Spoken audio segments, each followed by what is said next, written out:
I didn't realize that screen had been done on me. Hey, welcome everybody. How are you guys doing, man? Yeah, certain strange things. Yeah, I'm just starting out. We're doing things a bit differently. Yeah, so I actually brought in my old Stream Deck, the XL, and well, I shouldn't have plugged it in because it automatically started changing. Yes, it's a strange machine. That has got a ghost in the machine, man. How are you guys doing? Yes, we are definitely going to be streaming on a different resolution moving forward. Yeah, that was my plan all along. This is the only week where I'll be streaming in this resolution. You guys know, I can't talk about it too much. You know, apparently, over on Twitch, we are still doing 1080p. Yep, still doing 1080p on Twitch. And my goal is to move progressively out into. So this is the only week I'm doing this resolution. Next week is going to be a different resolution. I'm very excited. I know my rig can definitely handle it, 100%. There's no reason it can't handle it, because the idea here is to do different things. Hey, FM Bravehawk, how are you, man? I'm excited about you. We are all excited. In fact, speaking about youth, my kids are downstairs playing Monopoly. The wife got them because I wanted to buy the Monopoly board a few years back, because I think it's one of the most fantastic tools out there to teach kids about counting. Yeah, you gotta count your money. This is a game, so they have to count, right? And they've got numbers in multiples. While you're doing that, you can teach them multiplication as well. So it's a pretty fantastic tool, and I'm wondering why more people. I mean, of course, you know, you have to find the time to sit down with the children and play that game. And well, they're downstairs screaming. Hi, how are you? Hey! So we've got some of the alerts back. So the trigger fire overlay is too deep. Yeah, I'm doing well. So that goes up. So there'll be a bit of tweaking as we go. Yeah, tweaking as we go. Then I have tried to do different things, and it's gonna be. I mean, there might be some. The whole idea here is for me to get ready. Right? I'm just doing all this. In fact, I'm gonna do a lot more. I just managed to get some of that stuff done. It's quite challenging to migrate from one resolution to another resolution, from that resolution to another resolution, because I've got to test things along the way. And in terms of last week, it was just bandwidth. Now I know what my bandwidth is like, so I can really push, man. And of course, some of you know the NASA computer that I have. That should be fine. Oh, you man, got Spurs. Guys should be happy. Spurs played so well. Manchester City and Tottenham Hotspur. Now that was, I mean, 5 or 6 defeats in a row for Spurs. Sorry, for City, I've lost, I think it's 5 or 6, I can't remember. But it's got to be a run of defeats that's bad, man, for City. I mean, I'm not surprised. I think quite a number of teams are not playing at their best. The only team that really played outstanding this weekend was Spurs. Yeah, the only team I thought that had a great game. Even Liverpool beating Southampton, I thought they were below par. A lot of the players there, I felt that the Liverpool players should have done a lot better in that game. But I mean, the whole excuse is always going to be the international break, right? It's after the international break. Is something that we kind of expect. But come on, man, some of these players didn't play during the international break. Coming out, I wasn't impressed with a few of the players. And I think that Liverpool will have to look at that game and still evaluate whether or not they can do better. Now, there's a lot of talk about them being favourites. I mean, if you look back over the years, 80% of the teams who've had that kind of a lead on the table, they've gone on to win the title, right? And most of the time was United. Yeah. Remember the times United were like 15 points, 12 points, 10 points. Everyone is so used to Fergie time in more ways than one. I think that it's a bit early. I think that it's still too early. I mean, the only team that I really saw, okay, Liverpool played to their tactical game plan. That one, you know, I could see that. City was brilliant. Spurs were brilliant against City. They had a very good tactical game plan, and they shut them out. Now, granted, you know, City don't really have. They've quite a number of players out with injury, but this is still a damning indictment, in my opinion, of City's lack of planning for the long term. I mean, yeah, they've got Rico Williams in there, but they've got such a, maybe the players are so good, there's such a high bar. But you know, once you get used to success, you kind of like, you know, when you're playing Football Manager, these are the 11 that win you all the games. You feel like you need to play with those 11. I think that's a sentiment a lot of managers might feel. Which brings me to Manchester United. Ruben Amorim's first outing as Manchester United manager. Now, when I saw the initial lineup, I was like, oh my god, Eriksen and Bruno Fernandes as your segundo volantes, right? Because that's how Amorim plays. He plays literally with box-to-box midfielders from deep areas. One of them tends to be a bit more creative, a la Bruno Fernandes or Christian Eriksen.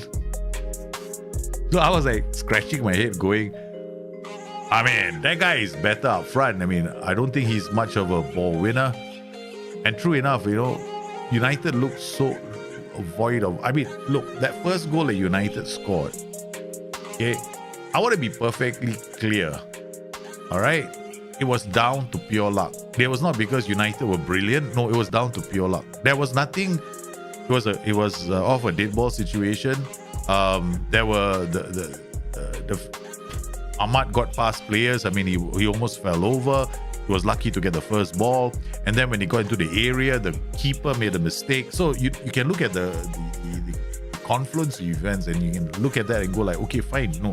So I looked at the first goal in the 90 seconds in and I was going, nah. This is not Ruben Amorim suddenly becoming the messiah of Old Trafford. You have to watch that. And true enough, if you watch the whole first half progress, it was very clear. Bruno Fernandes was very deep. And I was like going, man, we need Ugarte and Mainu in the team, man. You can't have these two. I mean, Bruno Fernandes should be higher up the pitch. Because at times I was looking at the wingers. Because the way Amorim plays, right, those wingers actually become like quasi-playmakers. They shift inside. But most of the time I was watching Garnacho out wide. And then they were like getting into each other's way. And there was no inkling. There was only one moment when I saw Amorim's system. Only one moment in the entire game, 76 minutes. That was when I saw the two inside, the wing backs outside, and you've got your two holding midfielders just behind. That's when Amorim's system actually showed up. Coincidentally, it happened when Ugarte was playing. So I think United moving forward, there's going to be a lot. They're trying to fit round pegs into square holes. It's like trying to fit players in. Naturally, I think there's going to be a lot of adjusting for the United team. I wasn't happy with Rashford. I don't think Rashford had a good game. I'm not a United fan. I'm just looking at the players objectively, right? Darlow had a poor game. I thought Darlow was nowhere near as Mazraoui was phenomenal. I thought he was an outstanding player. Bruno Fernandes playing clearly in the wrong position. He should be high up. In fact, I think Fernandes should be one of those shadow strikers, right? Only issue we have is how do you fit Bruno Fernandes into that system? The issue I have is he's more like a central playmaker. Okay, he's great in a 3, but in a 2, I've always felt he's a bit short. Is a bit lackluster in a 2-man midfield. Unless he's got, I've always said that if United want to play Fernandes in midfield, they've got to get a midfielder in the mold of the world's greatest ball-winning midfielder, and I don't see that happening. Rashford didn't seem to know where he should be half the time, except for the 90th minute. Half the time he was all over the pitch. I was going like, no, you got to link up. You got to be further up. You got to be the player that's going to be made available, or you got to drift left and right so that those shadow strikers can come in and take over the position and create all kinds of defensive situations. That's when your two volantes push up the pitch and you got your wing backs either going in or out. I didn't see any of that. And the worst thing about United was their pressing in the first half. It was so shambolic. It was nobody seemed to know where they were supposed to go. Granted, it's only their first game. It's only their first game, right, under Amorim. So Amorim has a lot of work to do. This United team come January may not look the same because there's going to be a lot of changes to the United team, man. City, City, when they were playing Spurs, they were looking good in the first 10 minutes. City are no longer a 90-minute team. City are now officially a 60-minute team because their players cannot go past the 60-minute mark. And a lot of teams now know this. They make their big changes to the 60th minute mark to take advantage of City, and that's when they push them down the flanks. Exactly what happened with Spurs. Spurs punished them in the last 10-20 minutes of the game. They knew the City legs were getting tired, and they just went for them like, it was cutthroat. And a lot of teams are going to do it to this City team. City are not title contenders. No way. Without major changes to their squad, the only title contenders I see this season are Arsenal and Liverpool. These are the only two teams that are going to be there. Spurs might make a late shout of it. Chelsea, I still think are a work in progress. But City, no way, not this City team. I mean, people are going to say, this City team is a great team, but even after 5 defeats in a row, it can have a telling influence on the team. You could look at the body language of their keeper. It told me everything. There was a dejected look on his face when he had to go and pick up the ball from the net after the third goal went in. Spurs are, the thing is that day when I was watching Erling Haaland people are saying he missed clear-cut chances. Those weren't because Spurs didn't give him very much time on the ball. Now, to me, right, I think we have to separate what we think clear-cut chances are. Clear-cut chances, yes, in the area, okay, but a clear-cut chance usually has a time factor to it. There's a bit more time for you to take the shot. Most of the time, when Erling Haaland got into a goal-scoring position, he didn't have that much time. That's credit to how Spurs were defending. Yeah, I've written City off. I've written City off. No way it's going to happen. A lot of their players are just coming back. And I don't think it's going to, because 80% of the time, if you look at the history of the Premier League, right, most teams have had this kind of a lead 8 out of 10 times they won on. I mean, the only teams I remember that didn't do it was it Forest? I can't. Only a handful of teams have not done it before. I mean, if it's United under Alex Ferguson, the only team historically that could pull this off and you cannot write them off was United under Alex Ferguson. I think it's a low XG chance for Erling. There wasn't a high XG chance. None of them. There's only one chance that he had was inside the area that I thought was a high XG chance. Other than that, he didn't have high XG chances. There wasn't much time for him on the ball. I watched the game. I know people are saying he missed glorious chances, but they weren't so glorious. I mean, I thought a lot of them are half chances. I mean, I don't think we can. I mean, there was one that was into the area. He took a shot. I mean, there was one where he could have taken it with his right foot, but he decided to take an extra touch and take it with his left foot. Now that I agree is a very good chance. But remember, he didn't have much time. He wants to get onto his favorite foot because as a striker, if you're coming in from the right, you want to take it with your left because it opens the goal up. If you take it with your right, you really have to shape the shot. And it's not that easy, especially if you're doing it at the last minute. So whereas if you take it with your left, you can really put everything into it if you're coming in from the right. And that's what Erling Haaland tried to do. His favorite foot is his right foot. He has scored goals with his right foot, but I think there's only 2 that he's done with his right foot. So he wanted to come in. A lot of strikers do this, especially when they come in from the right side, which Erling Haaland was doing. So yeah, and then if you look at it, when your team is on a bad run, you tend to be a bit more conscientious or desperate with your chances. You're not calculated. Very few people, right? It's like you second guess yourself when you're taking a chance, and it's not instinctive anymore. But when you're on a good run, you tend to be instinctive. No, you know that, yeah, I'm on a good run, he's scoring lots of goals, no problem. Boom, goes in. Remember how Haaland was just, every touch was goal? Now the team is on a bad run. Every touch won't be goal anymore because desperation is about to sink in. Look at his body language as well. I mean, he cut a dejected figure. I think at this point in time in his career, he's asking himself, is it time for a big move? I'm telling you right now, Erling Haaland could be leaving Manchester City. He could be. I have a feeling he's not gonna extend his contract, man. So he's gonna go, baby. I think Erling Haaland is out. Erling Haaland is probably, Mo Salah is 100%. I think he's leaving the Liverpool. Trent Alexander-Arnold might stay because he's a good old-fashioned copite.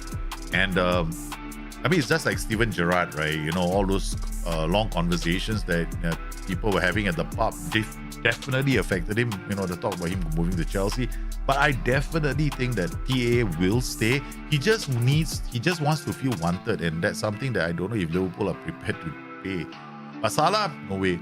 I mean, looking at, if I was the thing is, the only reason why they would keep Salah at the club is because they might feel, you know what, he's talismanic. He is talismanic, but if they can get value out of a 32-year-old, they're probably going to sell him. It's business, man. I know Salah is disappointed. He came out in the social media and said he was disappointed. He said it already, but all of them, what they want is a big fat paycheck. And clubs eventually have got to be fiscally responsible as well. They got to pay the bills, right? So eventually they're going to turn around and say, you know what? Hey, maybe we can't afford to pay the bills anymore. I think Erling will make Carlo Ancelotti happy, but look at their team right now. Do they need Erling Haaland in their team? If they had Erling Haaland in their team, it's game over. But I think he will do a free transfer. I have a very strong feeling. If you're a City fan right now, I guarantee you, there's been a lot of talk about Erling Haaland leaving lately. A lot of talk. Okay, he's gonna go. I'm very confident he's gonna go. All right, guys. So let's get cracking. So okay, a lot of talk lately on social media, Reddit, FM Arena. Even Zealand has done a video on it about training. Now I want to talk about training first up, right? Okay. Now all started when. Okay, let me just put everything into context, right? People are doing experiments on Football Manager, and because of these experiments, they therefore come to a conclusion that certain modules don't work. or certain modules don't work the way they are designed to.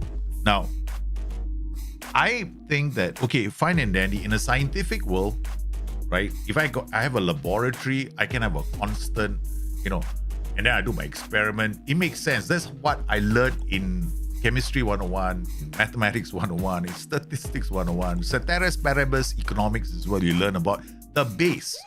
Creating a baseline so that you can compare all other results against that baseline, because that baseline is your constant. Only problem is I also have worked with variable elements as well. Now the issue about baselines is you can do it the easy way and do it the hard way. The easy way is to turn every baseline flat.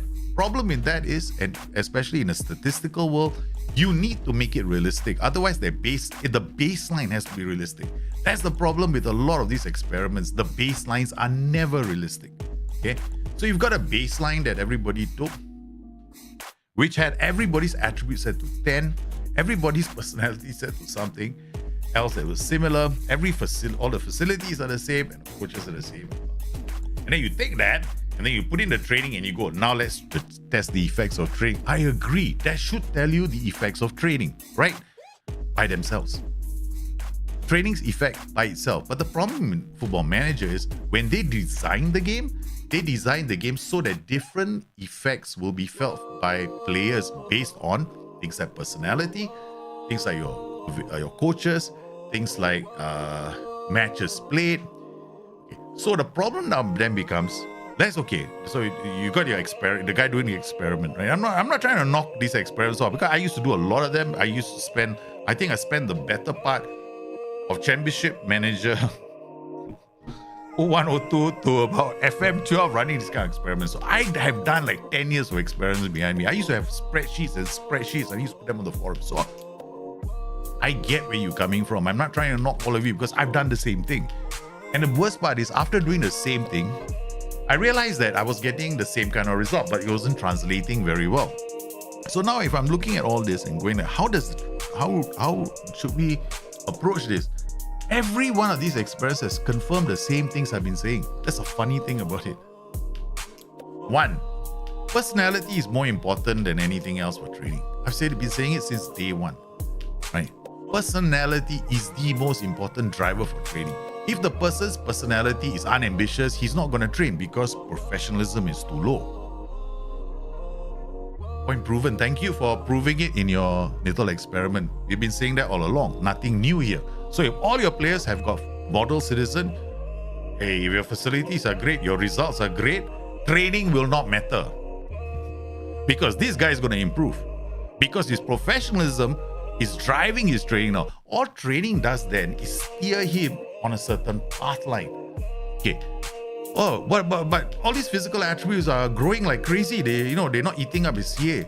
Dude, all kids have bursts of physical ability boosts when they're young. Not boosts in that sense. What happens is when a kid is 15 years old to about 19 years old, whether you like it or not, his physical attributes are going to explode. Yes, you can influence them a bit more by setting up the training and then just focusing him on that. That's how the game was designed. Individual focus was supposed to boost things in the game, provided, of course, that there is enough headroom in his PA for that to happen. And if his personality is right, which you already proved, the personality was the correct personality, right? And you gave him the physical, naturally his physical attributes are going to explode. Oh, but he doesn't play any matches. Yeah, but these are kids. Do they play a lot of games anyway? So even if you don't give them games, they're going to improve. What about all the flat days that they have? There might be an increased chance of injury. Okay, they might not improve as much as you think. So what do you do in the end of the day? Well, at the end of the day, I guess we have to give them so we can steer them physically with strong physical attributes in the young. True, that's why I have 2 match practices and physical and outfield in my youth training program. Because we want them to do physical training so that they boost their physical attributes. But if you just focus on that, then the mental attributes don't get affected as much, right? If you only do that. Hey, see, those simulations proved it as well. So what does training actually do? Training actually steers the development of players. That's all it does. That's what it was meant to do. So all you got to do is create a nice balanced training schedule, right? And it will steer the development of your players in the right direction. So Thank you for proving everything that the community has been saying for the last couple of years. Okay, that training isn't broken. You just proved that it is. Because ultimately, that baseline test of yours, where all the attributes are equal, doesn't exist in the real world. Doesn't exist in the game either. So what happens is you are going to have different kind of scenarios or different kind of clubs where if the players have got shitty personalities, they won't develop as much. But you've got players who have great personalities, they might develop, right? Provided, you know, the training is balanced. And that is one of the reasons why you can leave it to the ass man. And if you leave it to the ass man, and I've done simulations for this as well, and I shared this in a result a few months ago when I created this baseline, which I thought was a realistic baseline, which is you take a club like Stuttgart, which is not a bad club to pick because most of their players are youth players, right? You go to that club only, and then you do a plot, meaning you take the group of what you do is you take all the personalities, right? You group them. Okay. After you group all the personalities and their ages, then you do a variable check. So that means now what you do is you do a simulation for like you have to do it for at least 6 years, right? Because you got to go from their age 17 to about 23. After 6 years, repeat the same simulation 10 times. Go back in again and then do the statistical deviation to find out how much those numbers deviated by. And you'll find out that exactly what you've been saying all along is correct. Training does steer players' development. Individual focus is very, very important. Physical attributes explode over time. And on top of that, the most important thing in the game for a player to train well is actually his personality.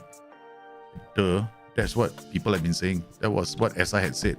So thank you for proving everything. Salute. Okay, so here we go. This is Destiny, where I am playing. Yeah, my camera is a bit square, I know. I know. I'm trying different things out. It's supposed to be a rectangular camera, it turned out to be a square camera. It's a 1440p thing. It's a big ass square camera. But now it's a slightly different camera. I have other camera angles as well as a circular camera as well. You know, we got plenty of cameras been coming. Okay, guys. So we've got this youth intake that we've got. Of course, our facilities are not exactly. I mean, our facilities are quite decent, I think. I haven't seen my facilities in a while. We asked the bot to improve our facilities. We got top, state, exceptional. Okay, I think we're there. All right. So let's look at our youth batch, right? So we've got a youth batch that's come out. Now notice, right? We've got a very good, we've got decent stuff. But looking at our youth players, I think we should be quite okay. Fairly Spotting is not so bad. You know, they've got decent professionalism. Resilient is actually a very good personality. Resolute is a good personality, but we've already signed that player. Resilient, let's look at Pascal Kune. Pascal Kune, outspoken, unflappable. You know what I don't like about this? His hidden attributes aren't very good. Okay, his hidden attributes are not good. 185, we'll still sign him. Okay, I don't think he's got a very good personality.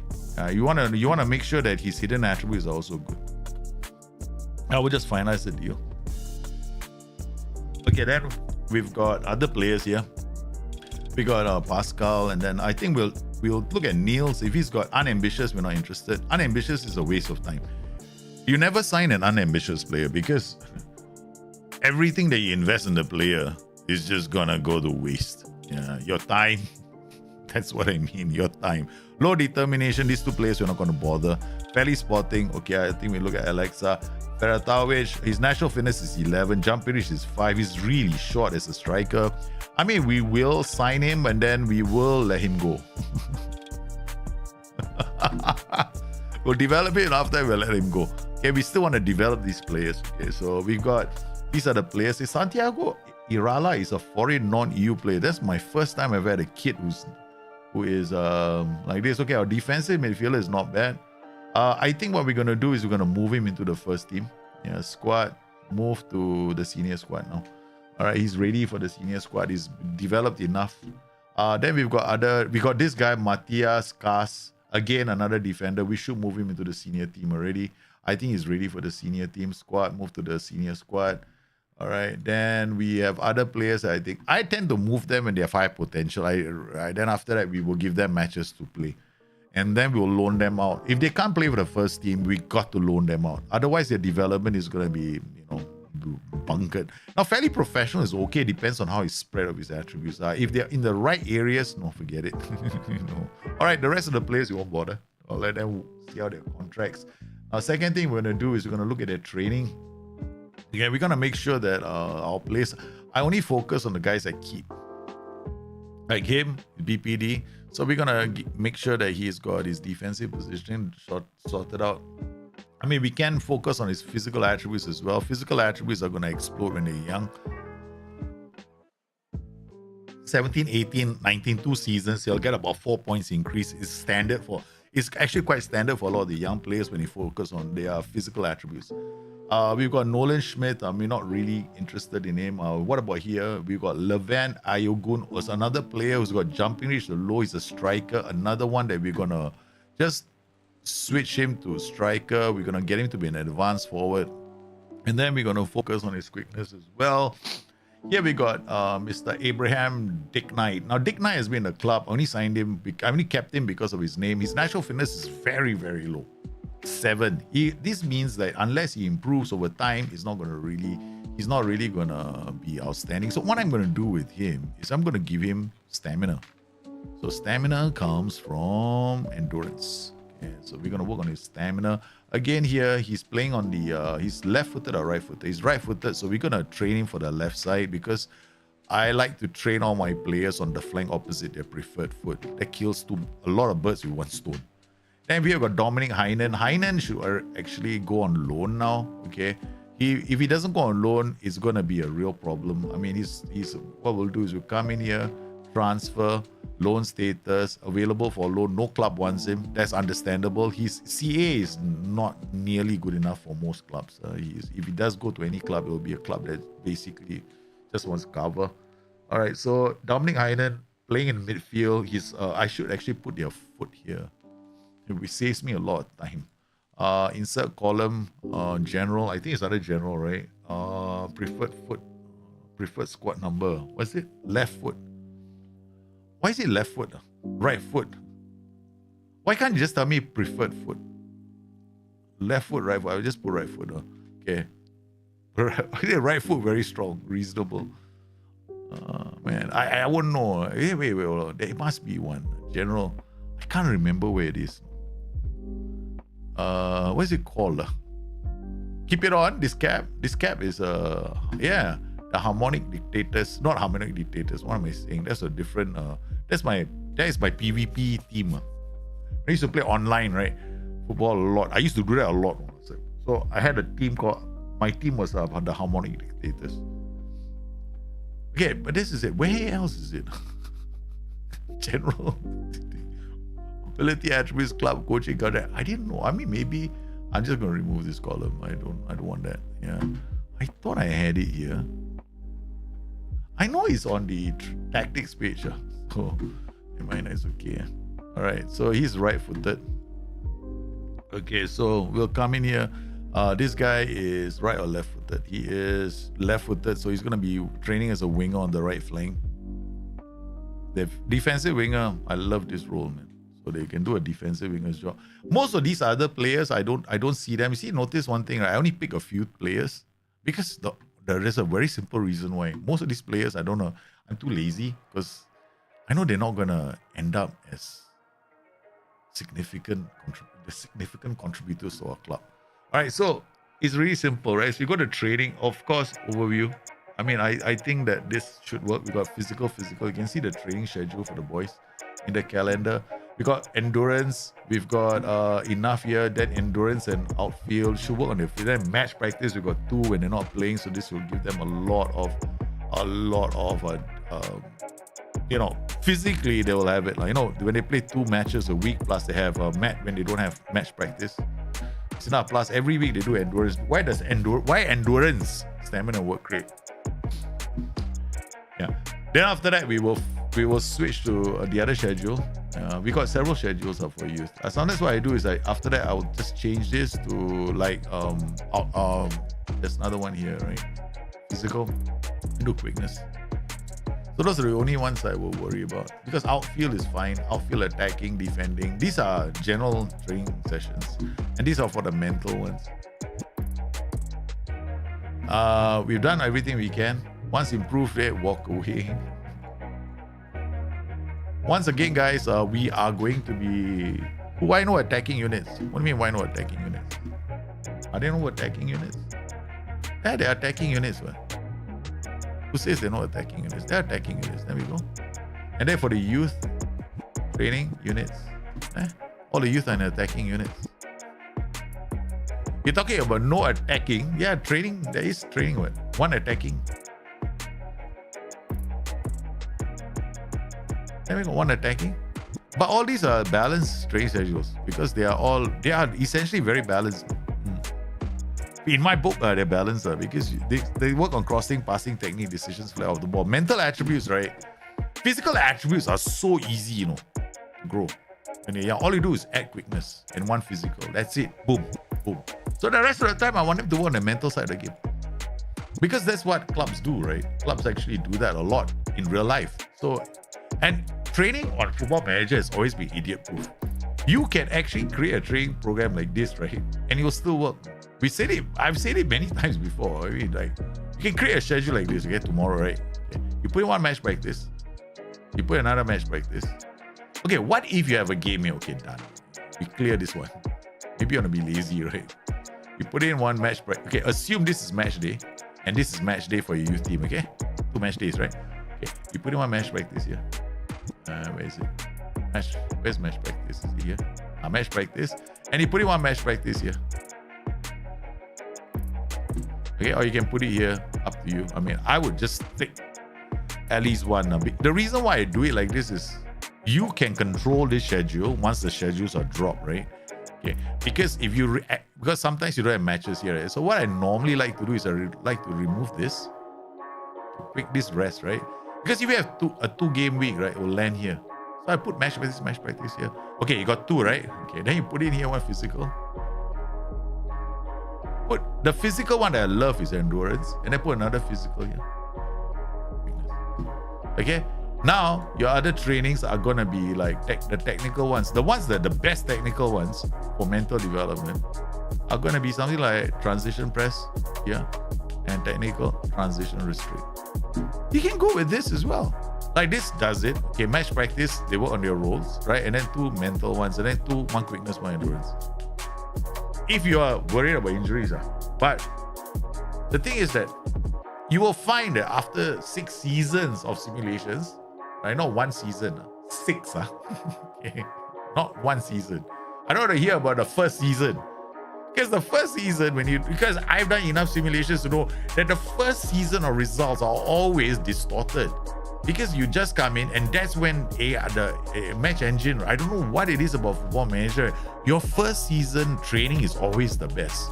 It was the first season that you will see your first 5-star kid, because that's when the game populates them, right? No, mine is, after your 3rd season, you notice, why my training was so good? Why is it? Why the players not getting up? But last season, the first season I did was like, I had this player do 10 CA, 12 CA, 13 CA. I had one doing 14 CA growth. I was like, wow, my training schedules are the best in the world. I simulated the first season. Then I simulated the 2nd season, the 3rd season, the 4th season, the 5th season, and the 6th season. You know how painfully long it takes you to do that. Plus, you cannot in any way automate this, because you got to keep going in, change it. Oh my god. I had to simulate it based on how a person would play, because you'll be playing the game, right? So it had to be like, okay, fine, now I'm playing the game. So it's literally a case of you playing it out for a while. Of course, I didn't play the games. I let the ass man control the matches, right? So I just holidayed in between just to make sure that, okay, you know what? I see this in the calendar. I'm going to shift it around. So I did something that a normal person would do. And then also, I did one simulation where I left it to the ass man, and I said, okay, fine. I gave him the schedules and I let him do it. And I wanted to observe how it landed. So I did both ways. And I found that, okay, as long as you get your 2 match practices, you're fine. As long as you have 1 general as well, right? So here we can do 1 general, attacking and general defending. Okay, that's it, man. You're done. You can do this. But the problem I found was the sessions were too light. So I had to go in and say, shucks, not everybody is playing. those players who were not playing didn't develop as much. Yeah, they developed because they spent most of the time training, right? So I had to give other stuff as well. So I went and did play from the back, and then I did something here. Was it attacking? Was that one defending? Defend from the front. So this is how you can get. This is another training schedule you can use. It's very light. Your players won't get injured. Yeah, they won't get injured. So what happens is when you get a midweek game, Wednesday becomes replaced with a match. Then you get endurance train, or you can do this way. This becomes light. Then endurance before they have rest day, match focus, and match. You can do something like that. It still works. And remember, training is not about the attribute. Okay, a lot of people seem to think, right? I need to train. I want to play a counter-attacking style. Therefore, I have to have a direct training. Actually, no. Training only steers the attributes in that direction. What you need to do is you need to go into your game itself. Okay, look at your tactics, right? Secondly, you look at training, passing and crossing, right?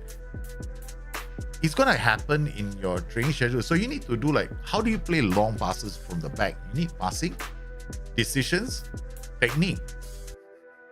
It's the same attributes across all the others. So yeah, it's not that hard. Just don't. One thing a lot of people sometimes I feel that it's happening in the game is people overthink the game too much. Like, oh, I need to do this. I'm playing a tiki-taka style, so I need to have like tiki-taka training sessions. And the thing about me is that after every game, right, I will rest my first team.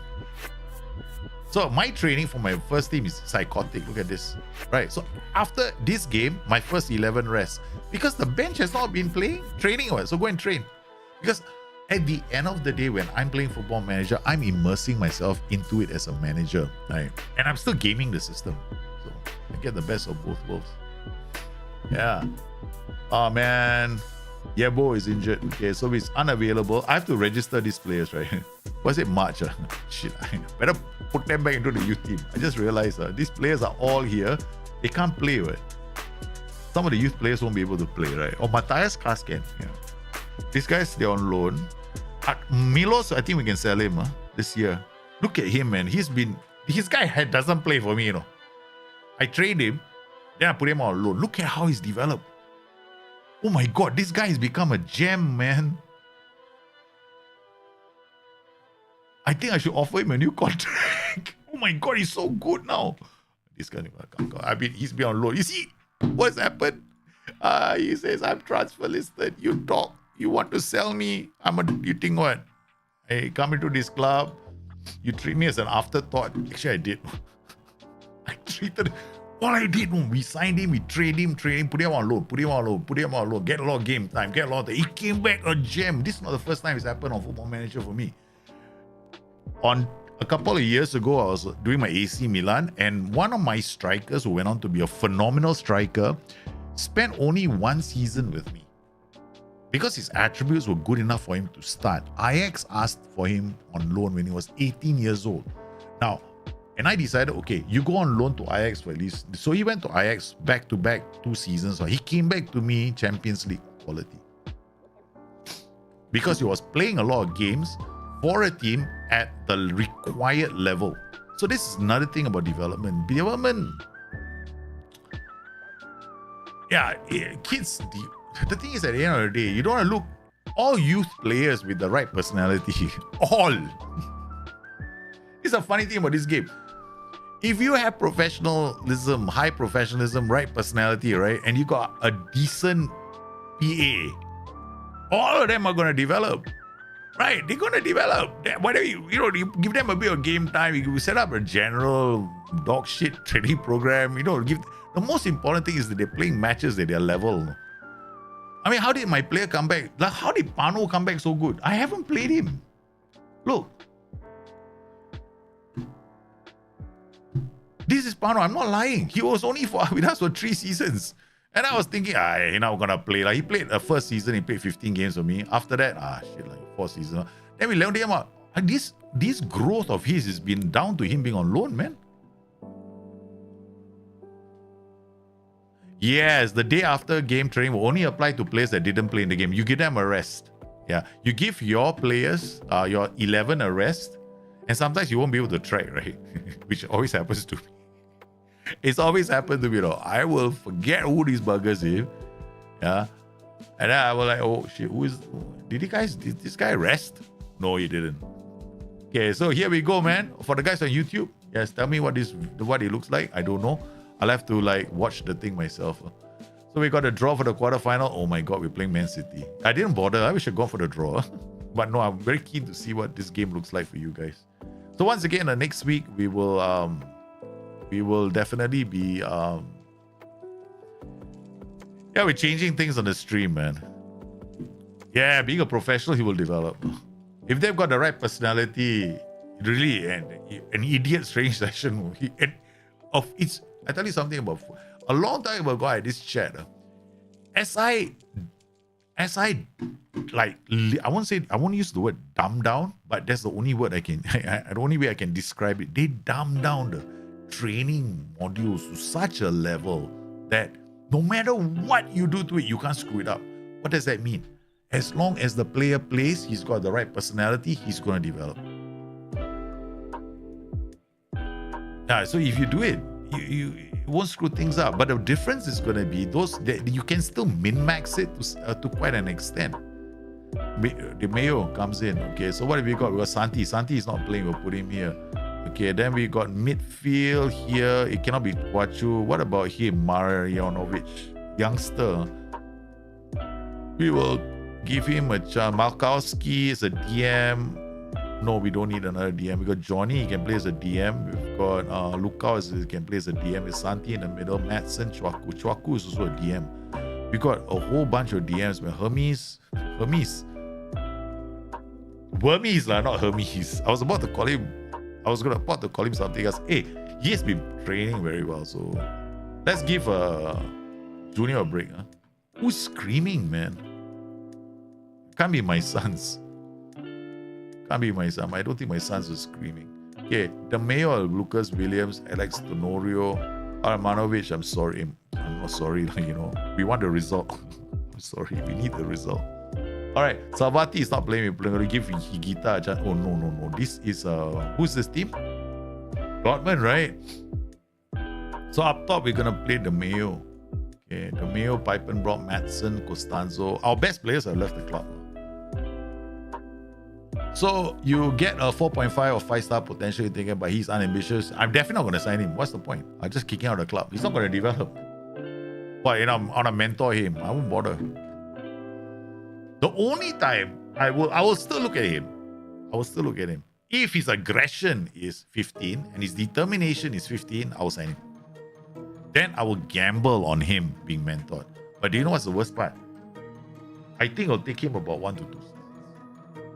And that also I cannot guarantee that he will get the personality. So after that, I'll just like, So far I've had more fails with unambitious players. A lot, man. I've had so many fails with unambitious players. Even if they're 5 stars. I had a few 5-star unambitious players. Tried to mentor them. Didn't work out. Yeah, so I don't bother. I don't waste my time. I don't have another Facundo Gaetan on my hands. I'm suffering from the Facundo Gaetan after effects. Bravo with the ball. Goes out to Madsen. Madsen finds Santi. I think I want to slow this down. Slow this down slightly, okay? Quite fast. Santi. The star system isn't trash. The star system tells you that it gives you a rough idea of their PA. That is very valuable for me. Okay? The star system I like, CAPA, I will always look at that to evaluate whether or not this player is worth a gamble. But the ultimate decision will come from their personality, determination, and aggression. Now, if a player has got low natural fitness, I won't sign him. What's the point again? Because he cannot play for me on midweek games. It's like having one player who can play one game and then after resting for like 2 or 3 games, then he can play again. Oh, thanks. 2, if he's a midfielder, defender, or striker, I need aggression. Aggression is important for all 3 positions because it affects how they perform their task. A striker with high aggression is willing to go in for a diving header. A defender with high aggression might see him winning more corners, headers from corners. right? A midfielder with high aggression is willing to go in and challenge, right? And it's not, it's, yes, bravery plays a part, but aggression is how much, how they might chase down a player, you see, because there's bravery is not the attribute that influences whether they chase him down. It's aggression and work rate. So those are important. So I look at all the attributes first before I make a decision. And I tell you something, if his personality is unambitious, 90% of the time, I won't even bother, because I've had a lot of players I've tried to mentor who are unambitious. And I tell you, I just don't want to waste my time. I've got better things to do and press the mentoring button nowadays. If he's not going to work for the team, what's the point, right? He's right, no? I totally get this, what our boy Chico is saying. I've always been a big fan of determination, teamwork, work rate, bravery. Yeah. No, bravery is good, but I will always look at aggression. I tell you something.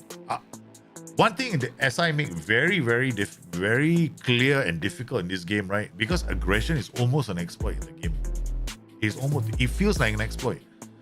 Do you know that getting a 20-20 aggression play is like gold dust? It's gold dust, literally gold dust. If he has 20-20 aggression and he's got high work rate, my God, you got golden dust in the game.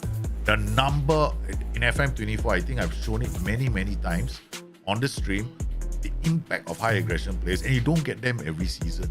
Like the best season I had was when I had three players in my team who were like 18, 19, and 20. And together, right, every game that we played, they were outstanding. I haven't found them. I haven't found any. That was like 10 years ago, man. 10 years ago. I can't get them anymore. There are no more players like that. There are very few. Very few. Every batch, there's like maybe one or two, maybe one sometimes. Karadzic, oh, the Oyster. What? This is a super player, man, Oyster. Yeah, don't knock out 3 stars or 140 CA. Sometimes you have to look at the distribution of attributes at the end of the day. Every time to look at the distribution, baby. Okay, here comes Oyster, the moister. Oyster, the moister. I call it Kimpic mode. I got new names of Kimpi's players. All these players belong to you guys, the viewers of the show. Not all, some of them, like Oyster there. He's got a name like Oyster or Kim, whatever, Ome Kuku, they belong to the subscribers of the channel. All right, here we go. We got Bravo on the ball. I think our players aren't playing very well. Madsen. Guys pass to DeMayo. Playing as a shadow striker. Pito trying to read the pass. This is, I'm hoping, right? I looked at United, and I think that towards the 76th minute yesterday, I think Amorim was actually quite happy with the way United were playing. I saw that, a bit of a smile come on his face. It was like there was this moment where the players started moving into the slots he wanted them to go into, like the AMs were moving into the central positions. Yeah, but I've got to admit, he probably is pissed off with Rashford, Xerxes, right? Højlund to some extent as well, because they didn't go. I mean, Xerxes of all the players, right? He was only in that slot, like 1 or 2 times, and then that was annoying because the wing backs couldn't charge up the pitch. Like Ahmad couldn't go down, couldn't attack the flanks as much as an Amorim system would. And sometimes I felt Bruno Fernandes was too deep. So I think next week, right, we might see the next time United play is going to be Ruben Amorim. It's going to be Bruno Fernandes and Ugarte in the center. It could be those two. Yeah, I still think Fernandes might have to play in the middle, because when in Ruben Amorim's system, the DMs actually sometimes they switch the ball to the wing backs. So there's going to be a bit of switching. So there's a lot of ball switching that happens, or rather flank switching that happens. I can't wait.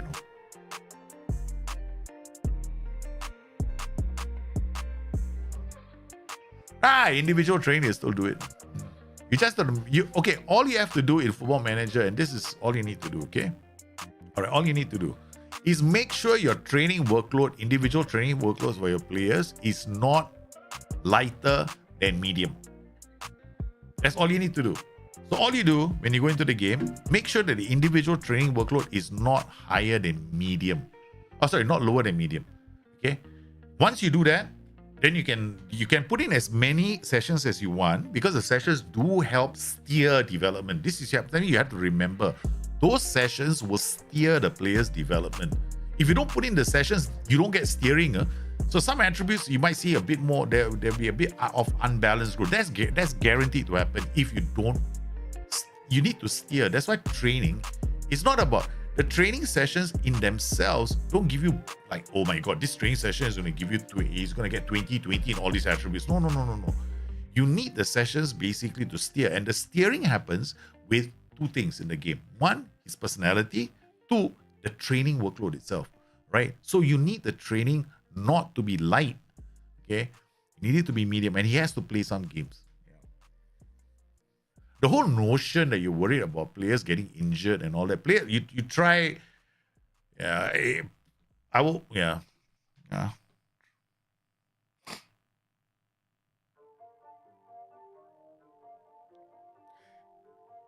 Dalo and Garnacho. Dalo was terrible in the game. Dalo was error-ridden, man.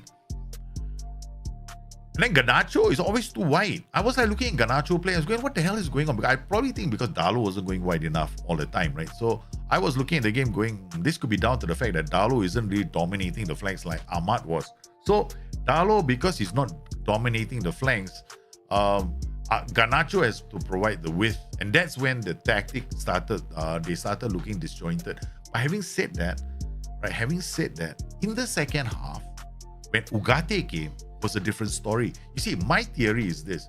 The reason why Dalo actually looked very bad for the majority of the game was because the DM in front of him kept drifting out of his position, right? So, you see, Ericsson is not really much of a tackler, but on numerous occasions, I would see Bruno Fernandes drifting towards the center right position to cover sometimes even for Ericsson. So, what I saw during the game reinforced my opinion that the problem in the United team isn't Dalo might actually get better if Ugarte is in front of him, which was the case from the 76th minute. In the 76th minute, right, Ugarte showed up, right? Ugarte was playing in front of Dalo, no? And suddenly, Garnacho was in front of him. And we could see Dalo sometimes now going down the flanks. But before that, it wasn't happening.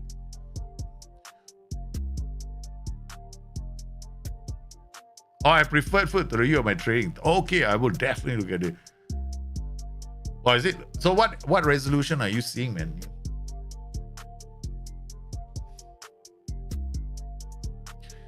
Yeah, we had no choice. I don't think he had a right back, right flank.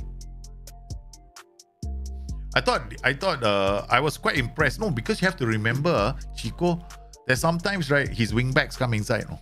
They don't come in and they don't stay wide all the time, right? Sometimes they might come in. Because ultimately, Ruben Amorim's system will involve switching of the flank responsibility. Sometimes the shadow striker will go out and the wing back comes in.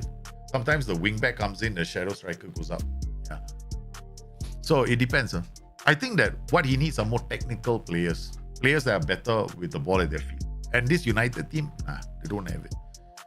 I was quite surprised to see Ericsson in there, but I think the match day selection may have been something that he may have felt compelled to do. The start, no. I think that if he had gone in starting with Ugarte and Mainu, right, he might have seen a lot of long faces. He was thinking to himself, how do I make these players want to play for me?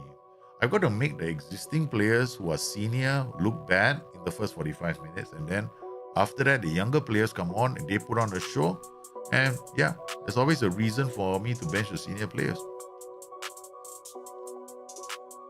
That's what I was thinking, man. Mazarui, I think he had no choice also. Mazarui was to me, right, on that day, right, Maza was one of the best players on the pitch for United. I was so impressed with him. Because he still needs those players to be able to. He needs two Harry Maguires who are very good who are fast. He needs two ball playing defenders who are good at bringing the ball out. I mean, look at He's who did he bring on the left towards the latter half of the game? A player who's hasn't been playing. Was it Johnny Evans, right? Who hasn't been playing for like, how long has he not been playing for? I think like half a season. I think the first couple of minutes he couldn't even dribble with the ball at his feet. Was it Eric? I can't remember who he had. Was it game on? He was playing on the left. I think when he took off somebody, then he could play. Oh, it's terrible, man. The guy on the left. I can't remember who the defender was. The defender kept he tried to dribble the ball. He lost the ball in his own half. Okay, not bad. We are 2-0 up on our rivals, Borussia Dortmund. Looking quite good. Okay, let's see on TV. So I want to see all these angles right now.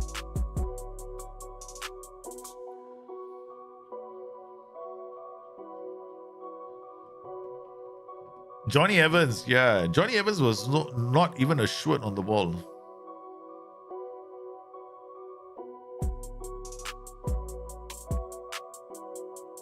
Oh man, they scored the goal just when we changed.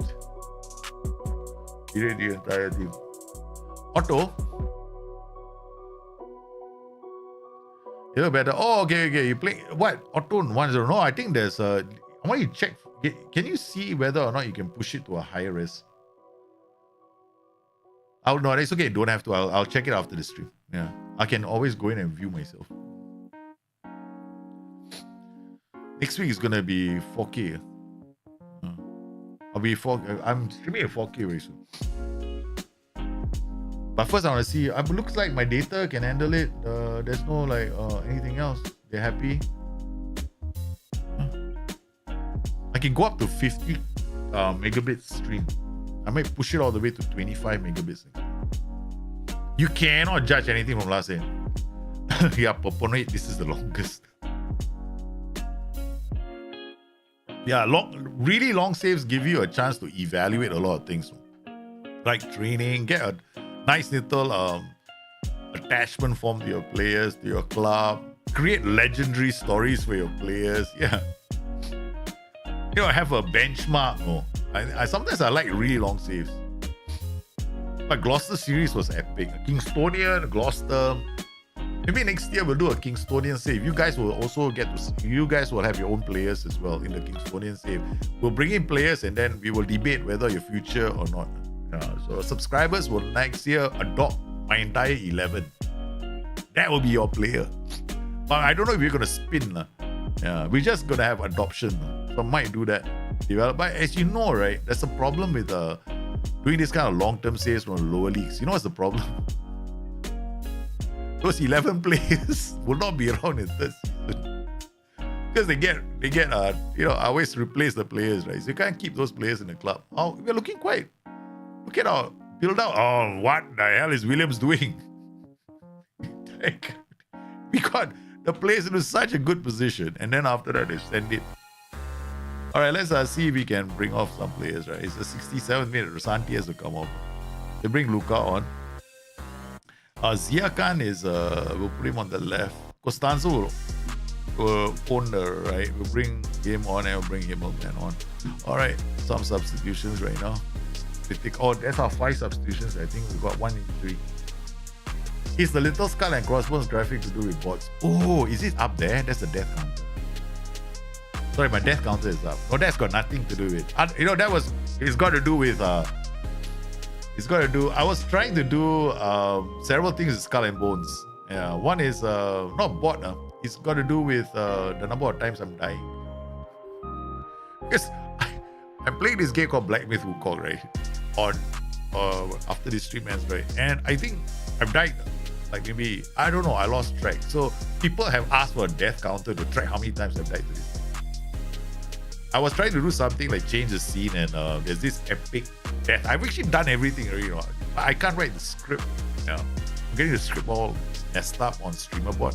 So I need StreamerBot I need you guys. I mean, basically I was thinking how it would work was you guys will just, minimal. I don't think you guys need a lot of channel points to do it. Yeah, so you guys can call it up. My whole screen will change. Especially after I die. You can remind me about how barely I'm playing it. So I've been working on that for the better part of the day. So the skull and bones, I can actually show the skull and bones working. Hold on. So every time I die, right? So the skull and bones, I have to put them up. Okay, so I put the skull and bones. You watch that, right? So every time I die, now it will change. Now every time I got the simple one. This is a simple skull and bone. Yeah, it's this simple skull and bone. What I wanted to do was something more epic. This is not epic. What I had in mind was very epic. But it's a lot of work, man.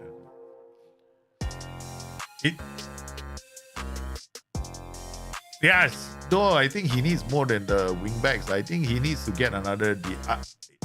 He needs a striker as well. Don't you think? Because I think that United need DMs and strikers. I think the most important player, I honestly feel they need another midfielder. Okay. Yeah, they need to be able to. I would like to see Bruno Fernandes pushed up, but the problem then becomes Bruno Fernandes plays on the flanks. I don't think he will like that. But this will give Bruno Fernandes a bigger chance to create the final touch for the goal and get into goal scoring positions himself. And I think that Bruno Fernandes is very dangerous just at the edge of the area. That's when you really see his class. Yeah, because I think that he's one of the best advanced attackers, or one of the best players in the world when he has to play just behind the strikers. Absolutely gorgeous. No? I like his touch. I like the way he takes players out of the game and threads those passes that managers like Ruben Amorim and Arne Slot love. That that short little less than 10-yard pass that slips open, tears open teams. I like to do that in my own tactics as well. I like to play those that one pass.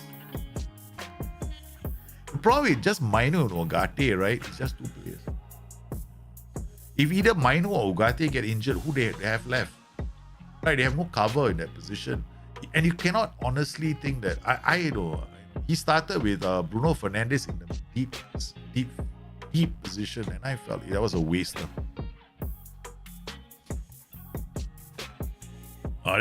They have a lot of players that are suspect. The back line is all suspect. After all those years of getting in, spending all that money on the players, right? They have nothing to show for it. Yeah. But they got Delete. Delete is a pro. Delete will look terrible with that midfield in front of him. If you put Virgil van Dijk into the Manchester United team right now, even Virgil van Dijk will look terrible. Because the midfield is not snapping into challenges. I mean, half the time I don't even think they know what their pressing game or their pressing triggers are. Because for yesterday when they were defending, right, the first half, I was looking for United to have a clear pressing trigger, and I didn't see it. It was the players were don't they have a trigger for them?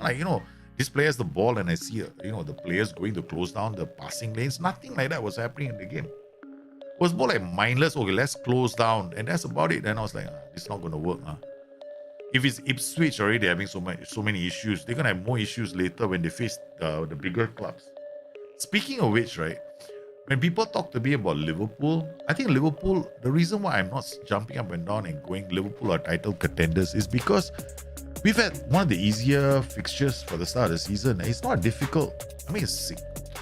Yeah, I think Arsenal has it moderately harder, but Liverpool's fixture opening first 12, 13 games, not that hard. No. I mean, quite easy.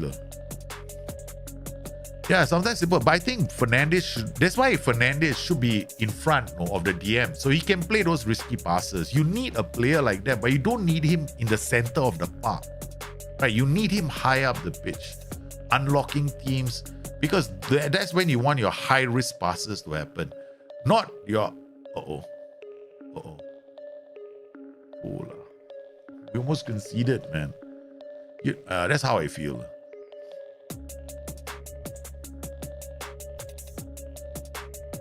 Worms, it's not bad. 17 years old playing at the back. I mean, I granted if we drop points to Borussia Dortmund, that's not so bad away from home.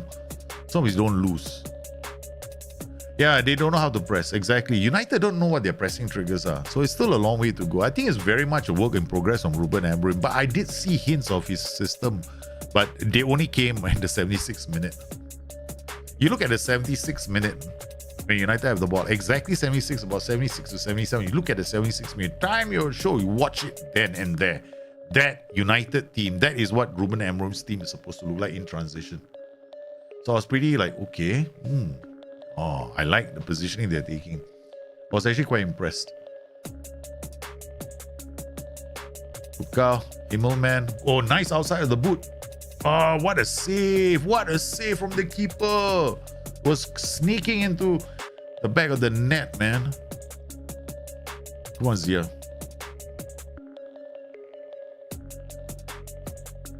It's a little skull and cross. It's not for the buying games. Maybe we can use that for this game. How many games have we lost on the trot? Then we put a skull and bones. Okay, I tell you what you can do. We can do that as well. How many games have you lost? Skull and bones. I've not lost. That's not a bad idea, no? Thank you, man. Neil Bathgate. Okay, death counter. Put a death counter. Have I lost any matches? I can't tell, no. I can't even look at my own death counter and tell the value. 0. I have not lost any games yet. Oi! Oh my god, another good chance. Oh. I have no doubt he can get Manchester. Yeah, definitely he's going to do it. He's got nobody's under any illusions. Ruben Amorim is under no illusions. He is definitely, he's got a lot of work. He's got so much work to do, in fact, that he was so pissed off during the post-match. I don't know how many of you are aware. Okay, you know what happened during the post-match interview with Sky Sports? He was having this post-match interview, right? With Sky Sports. He's like, yeah, no, whatever. All of a sudden, Ed Sheeran showed up. And gate crashed his interview. Gate crashed his interview. Of course, you could see Amorim's face, right? He's a bit pissed off. Bloody hell, this guy gate crashing my bloody interview, post-match interview. After that interview, he went straight. He did I think he did another interview, right? In that interview, he said one thing very clearly. I'm going to have to talk to my director of communications. Okay? And I think I need to focus on my team more, so I shall be limiting my engagements to the press in the future.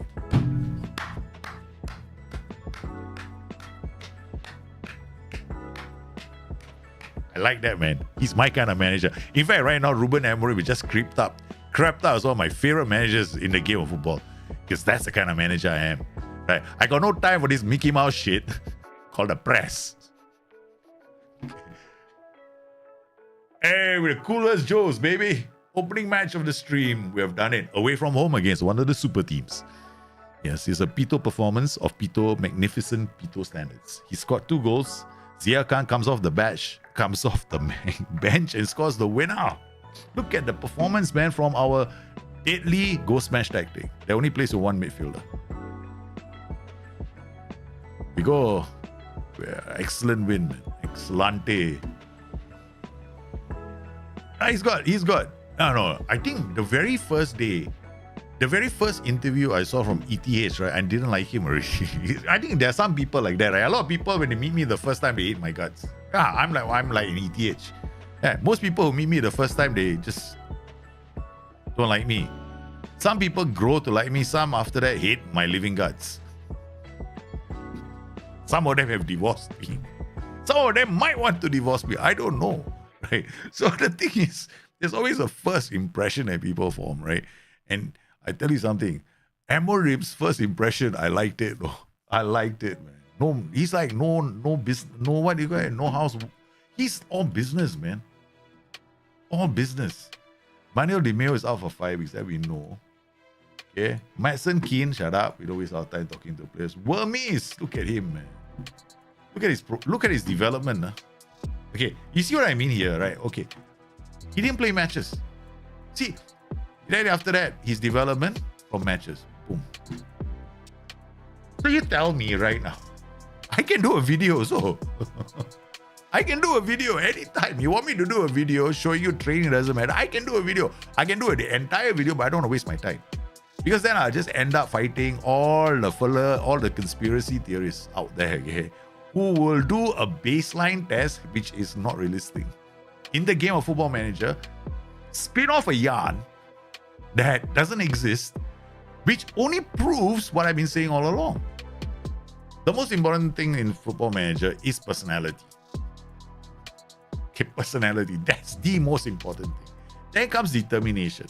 Okay, so if he's got a very good personality, he's going to develop whether you like it or not. Okay, he's just going to take his time and he's just going to go to the training ground and he's going to train by himself, even if you don't give him a training schedule. Because SI did it in such a way that these professionals, they're not waiting for you to train them, no. They're going to go and train by themselves. But not so effective. So you as a manager, what you have to do is steer that training in the way that actually gets its attributes distributed nicely. Physical attributes are going to develop whether you like it or not because they're young. What else are they going to do? They're going to get faster. Duh. Honestly, you're telling me when you were 15 years old, you were the fastest in your life, is it? No. You got faster 16, 17, 18, right? Like, don't lie. Don't lie. I know there's some athletes out there just like me. My peak was 19, man. I was the fastest.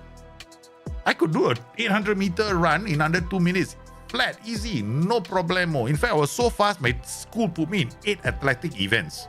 Yeah, they forgot speed has nothing to do with high jump or long jump or javelin because they somehow on that thought I was a damn good athlete. But the problem was after I became 22, 23, I slowed down. Yeah, that pace started leaving. Why? Because I stopped training. See, that's what Football Manager is all about. Okay? So all you do, you just make sure 2 things. 1, personality, superb. That's all. 2, make sure that you are giving him individual focus. And I tell you something, the best individual focus in this game is definitely physical because of at their age, right? It's going to burst. The 3rd thing, don't even waste your time in mentoring. Why? Because when you mentor a player, you're going to take away time, spent on the training ground. Because you're sitting him down asking to have coffee and tea with somebody else.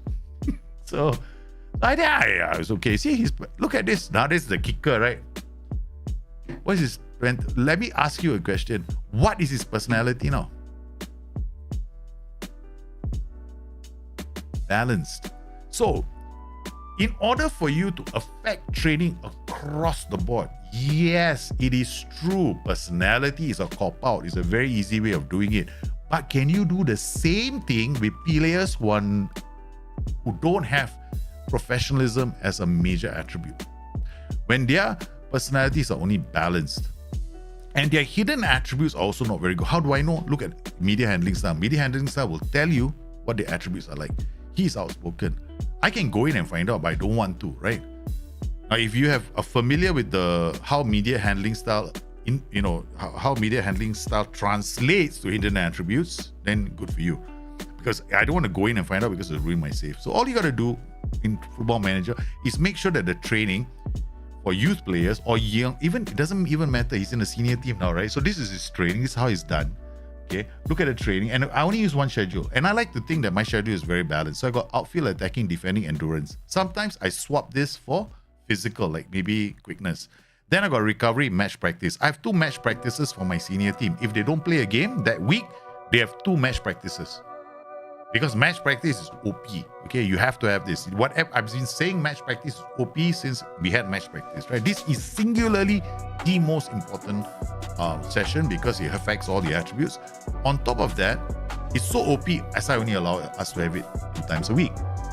Now, then the other thing is you want it to be balanced. Now, if you want, this is balanced string, like I think it's balanced because I'm looking, your balance actually comes from here, outlying, outfield, attacking, defending, and attacking, right? This is where your balance will come from. So here I have like mental stuff here. All these are mental, right? See, dribbling and a bit of technical. So mental and a bit of technical, and that's it. That's it. So what you do is in your training, right? You can make it lighter. If you realize that this is a very heavy training schedule, right? Really heavy? If this is heavy, I'm the Pope and I smoke dope. If this is heavy, you're telling me this is heavy? This is damn light. This is one of the lightest training schedules ever. Okay, look at his injuries, greatly reduced. Condition, slightly reduced. Fatigue, greatly reduced. Because you know what, that day is a match practice. You push it to this day. Fatigue, normal. Is he fatigued during this training day? No. He's just normal. Fatigue here? Normal. So this is like a typical day, you run, go for a jog in the morning, come back. Okay, I've done jogging. Okay. Thank you very much. I've done jogging. So how's this? So if you want to have a training schedule, make it balanced. So I've done it. Okay, go inside here. Have your whatever, these are all senior players already. So I'm focusing on the mentals, right? So here, juniors, you're like, there are a few guys here with quickness. Nope. I only focus on my top players. Wait, what happened? I had quickness for some of these players, right? Oh, I promoted them to the main team, sorry. That quickness. One of them has got quickness. Yeah, the others, goalkeepers are having free kick taking because I love doing free kicks with goalkeepers. And so I just focus on the others. Jose Bravo is 33. He as well. His development has been quite good. Okay, so now we just steer. That's what training is meant to be. You steering the attributes in the direction you want them to go to. That has been Football Manager training since the day it was introduced. Anybody who's been playing Football Manager for a really long time will tell you the same thing. Training only steers development of attributes. Okay, your job is to give him match time and training time so he does a very good job. That's it. Thank you very much. How good are your goalkeepers in free kick taking? How good am I? Hey, okay. Who was our goalkeeper last year, right? Seaman, right? Seaman. What happened to him? He retired. Dennis Seaman. There we go. This is our goalkeeper. Yeah. He don't have history. I think he scored something like 30 or 40 goals, right? For us. He scored quite a lot of goals, for us. But now they don't put it here. They don't. They only give you they don't give you detailed history. There we go. This is our goalkeeper. Look at him. How many goals did he score from free kicks? Bayer Leverkusen 11, 7, 7, 8, 7, 1, 2, 4, 2. He did, I think this season he did penalties. Then after that I said no, not fair to the strikers, right? So we want him to do other stuff. So he had 11 goals, 3 goals, 4 goals, and his attributes, right? I think that time he had 8 for penalty free kick taking. Now this goalkeeper we signed is a complete how do I put it? He's a what's the word for it? I would say that he is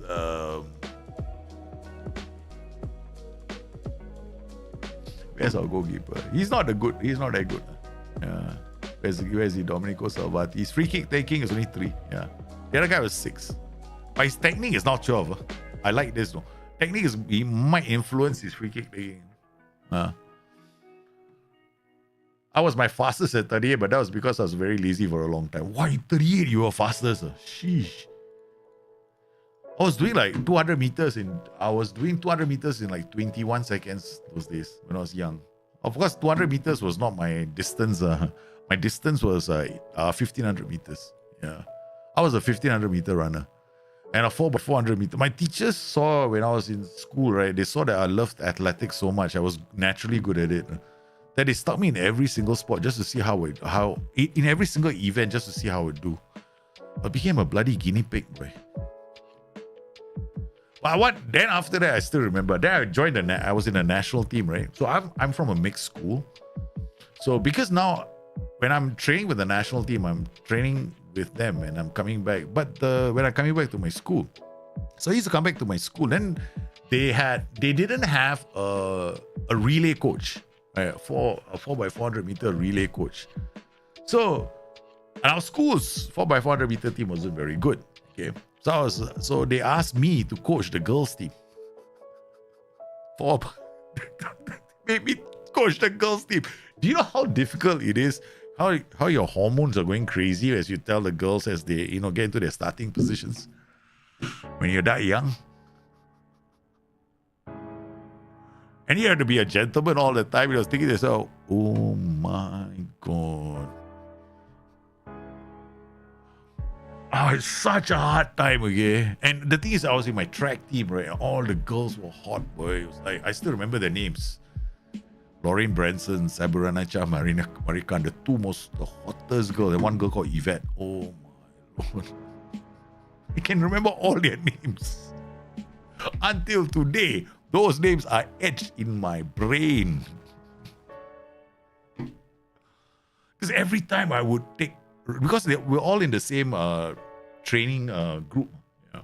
Because we had groups, right, for the national team. So the national team was split up. So we have several coaches. I was under one coach in particular, and because his specialty was middle distance runners and hurdlers. So all of us were either middle distance runners or hurdlers. It was funny. It was tough though. We always started each day with a bloody marathon. Warm up was a marathon. Dear Lord. It was like almost a marathon. It's like, I felt like a marathon, but basically we ran for like, a warm up was 21 kilometers. Yeah. I had a lot of fun. Growing up, I had a lot of fun. I have no regrets in my life, young life. Yeah. But the thing is, this is the thing about my son right now, right? So I want him to experience all this, but I'm not trying to live vicariously through him. But I want him to be exposed to all of this. And I get very annoyed when uncles and, other family members come in and go, I want to take your kids out for Nerf war. And wait, what the hell's Nerf war? Oh, we're going to play with toy guns and play shoot. I'm like thinking, why can't you play football with them? Or badminton with them? Or, something sporty. Maybe I shouldn't judge people, right? Because not everybody is like that. So yeah, I told myself don't, because not everyone is like you. Not everyone grew up like you. The kids will have to exploit in their own due time, I guess. He doesn't know if he likes sports because they didn't really try it. He played badminton. Yeah, so he had a lot of fun. He was 1500 through at school. I wish someone had taken me and they didn't encourage me. Yeah, I know. Yeah, Neil, that actually happened to me. Yeah, I was 1500 at school and actually ran a competition, right? So this is a true story. This is exactly what happened to me. So I was taking part in inter-school competition. So I ran this inter-school competition and I ran barefoot. I come from a poor family. I'm actually basically a poor person. Okay, so I come from a really poor family that my dad didn't know that I was running in a track competition, and I couldn't ask my father for shoes. So I brought my school shoes, but then I ran I didn't want to spoil my school shoes, right? Because I knew that was the only pair I had. So I ran barefoot and I won that race barefoot. So once I finished that race, there was this old man who came to me and he just went, are you being trained by anybody? And I went, no, I'm not being trained by anybody. Then he said, he gave me his name and I thought he was a creepy old man. But he's at a track meet, right? So must be okay, right? Because he was in the tunnel where only the officials and coaches are supposed to be. So it must be a coach. Then I said, okay, fine. So he told me he coached which school, and this was one of the top athletic schools in Singapore. So he gave me he gave me his number and told me to come to his school. So I went to his school. Then he asked me if I was serious about running. I said, yeah, I am. Then he told me to join his team, right, for training. So he gave me this date, Saturday. Right, Saturday, come to my house. And that's when I freaked out. And I said, well, come to your house? Okay. All right. No, then he told me all the other kids, they always meet there because we go in our van and after we do training. I said, okay, fine. I went to his place, went to his apartment. His daughter came out. My jaw dropped when I went from here to here because she's also a track athlete and I knew who she was. That's when I realized who I was talking to. Okay. And then when he came out with a pair of shoes, I still remember these shoes. They were the Lotto shoes. And he gave me a pair of shoes and said, now officially you're sponsored by Lotto, the jersey company. So that was my first sponsorship and I didn't even know it. So from that day onwards, I had jerseys, singlets, and shoes. And I ran, man, like the wind. Because and these shoes were so light. I never forget how light these shoes. These little shoes were so light. It felt like I was running on air. Yeah, man. I flew out of the gates in all the races after that. I was running around the bend and a gorgeous girl looked at me from the infield and said, "Go, Neil." And I ran. Yeah, always takes a girl, right? I know the feeling, Neil. Always takes a girl. Go, Naljit. I was in a stadium, man. And I had kids yelling I had the whole stadium yelling my name because I like to, my style of running the 1500 meters was I was always at the back. I would always start slow. I would like to see the field first. Like I used to like to see the field in front of me to get a feeling of who is the runner I have to watch out for. And then I would start closing the gap after the first lap, I'll start closing. And in my last 1.5 laps is when I really start running. And my last 200 meters was a Sebastian Coe sprint. He was my idol back then. I was a Seb Coe wannabe. One of my uncles played computer games. He turned out the wrong one. Yeah. Who was my favorite runner growing up? Sebastian Coe. Yeah. That was the year when Sebastian Coe and Steve Cram had their rivalry, back in the day. So Seb Coe was my. I used to watch him run, right, and go like, okay, that's what he's doing. Hey, that's like me, man. But he's running a lot closer to the lead. So when I started to change my style to become like Seb Coe, that's my run started screwing up. Yeah. Never copy another runner. Run your own race. Yeah. But don't never lose track of the front. But yeah. But I think I'm hoping to these kind of things I can't teach my children, right? So they will naturally have to find it themselves like I did. Hockey, same thing. Like something about my school, right? They look at me and they go like, "You are an Indian, so you must be a naturally gifted hockey player." Okay, so I went to play hockey, and then my teacher said, "Well, because I was the tallest boy in my school, right? So you are the tallest boy in this school, so you are naturally predisposed to playing basketball." I mean, I used to get roped by all the teachers in the basketball team, and this team, and that team. I come back home, right? Tell my mom, I'm in the basketball team, huh? I'm in the cricket team. I was in the basketball team. Yeah, I was in a hockey team. I was in a football team. I was in the track team. It's a wonder I had any time to go to school, man. My friend put his kid in the football school. Yeah, I think at the end of the day, it's up to the kids, right, what they want to do. But nowadays, I think they are, I hate to say this, okay? They've monetized sports. Yeah, they monetize sports, man. Last time, people would be sending their kids to athletic schools and like football programs because guys out there were actually training them because they love training. They love the sport. So that's how I learned hockey, man. And I learned track. And then you find companies willing to sponsor you eventually. But nowadays it's more like, hey, you know what? You want to get your kids to be good, you got to send them to a football school. Nobody does it like fun anymore. Like growing up, it was a bunch of kids will go and play football on the pitch. Now it's all, we got to take. Now they got badminton schools as well, tennis schools. I'm like, what the? I never went to a tennis school to learn how to play tennis. I had a coach who was a nice old man who taught me tennis. I don't think nice old men exist, man. Tom McLean ran a back, shot past everyone to the line. That's nice, right? Those runners are fantastic. Hey, time for us to look for players. Yeah, we go to the shop window first. He makes Mezili, 19 years old. Bravery, no too low. Let's not waste our time. B. Kupman, I think we have been tracking him. We know about this player. I've been talking many times about this player, right? I like him a lot. Because we just have to check his scout. We have his scout report as well. Yep, he has room to grow. Concentration, 2 attributes maybe, but I think he's a fullback on the right. We already have fullbacks on the right. We can't get him in. Gaske, another good player, but jumping reach should be short. No, jumping reach should be short. I'm only looking at jumping reach. This goalkeeper, unless he plays first team football, he's never going to improve. That's the thing about Football Manager. They will improve slightly, but they will never get there. So they need to play games. Defender center, Pic Natale is a central defender in Argentina, playing for Boca, and his jumping reach is 9. They're so good, they don't have to defend.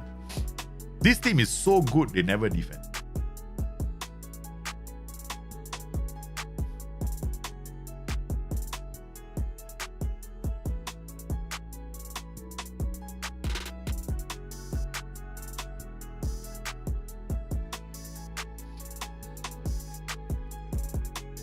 Elias. Argentinian, not bad. I actually like this player. Nice, 102 million, forget it. Allegra, now this attacking midfielder contracted to Benfica, jumping 7. Okay. Concentration 9 can definitely improve. Okay, we're gonna add him to our shortlist. Sorry, check his personality. Driven. How much is he? We need wingers. Yeah, right-footed some more. Oh, we got a whole world of left-footed wingers. This be finally we got ask agent about availability. 17 to 20 million done. Let's go in there, transfer, make an offer for 17 at installments and bring it up to 20 million. 17 and another 22 million. Yeah. We want the player. I normally don't drop in that much money, but 20 million is okay. How's your 4-2-3-1? It's still solid. 4-2-3-1, that's a fun tactic. You should do well. I don't play it all the time because it's I like to have a bit of risk in my tactics, right? Okay. Hey, Himmelman is our player. He's our player, yay! Hey, we got a top 13 player, unlucky number. No, don't waste our time. These two, aggression and concentration. I'm not gonna bother. Flavio, Newcastle, good goalkeeper. 18 years old, 17 years old is what we're looking at. We don't look at all the 18 years old. Another fullback. We got a lot of fullbacks. Fullbacks are not the issue. Salvatore Bruno is a good player, but he's a bit too old now. 19 years old, worth 16 million. Emmanuel Ruiz, the attacking midfield, shadow striker, is really short and nippy and fast, but again, too low an aggression. Too low. He's really low aggression, jumping reach. He's just one of those players that's going to get into the area, but if you want somebody to press and close down players and hassle and harry players to win the ball back, he's not one of them. Ininguez, defender, right? Ooh, wow. Okay, his anticipation, his aggression is low. That's the only thing. But you can't have everything, man. You can't have your cake and eat it too. So this player is only 8 million. He's already a first team player. Guys, so we're gonna get another scout report on this guy. He's playing for River Plate. Let's get another scout report. Okay. We might sign him again. Striker, no. Natural fitness 9. Can't play anymore. I'm about 4 to 5 years into a lead save, which has been going well. But now, when I try to sign youth intake players to professional contracts, they are wanting 30K per week. Yeah, it's kind of normal. Yeah, they'll start wanting more and more money. Yeah, because once you start going professional, players' expectations go up. You can't get away with underpaying them. You're gonna have to, because they know they can leave your club. They can get. Especially if you're like, you try playing a club, right, at the lowest tier first, and then you start getting better in your facilities, and then you start getting some good players, right? And that's when you're gonna have major problems with youth players, because they will get poached by other clubs, and they will want more money, and they want playing time, things you can't afford, and they'll eventually go, because increasingly difficult. You can't keep them forever. So either you're giving them more money or you're winning titles. If you're not doing either, then they have to go. Because the flip side of it is you sign players with loyalty as a trait, right? Or as an attribute, or sorry, it's a personality rather. But those players don't develop very well. So it's wow, 18 aggression with 9 bravery. Let's see, Manuel Fisher, his bravery will never go up, but this work rate is fantastic, man. I might want to sign him as an experiment. 62 million, forget it. The moment I saw his value, I went, okay, that's it. Jump-ish, can't last 2 games in a row. So when you see natural fitness 9, right? Okay, I don't think it's gonna last me 2 games in a row. Thank you for coming down and making yourself available, but we will not be using you today. Thank you.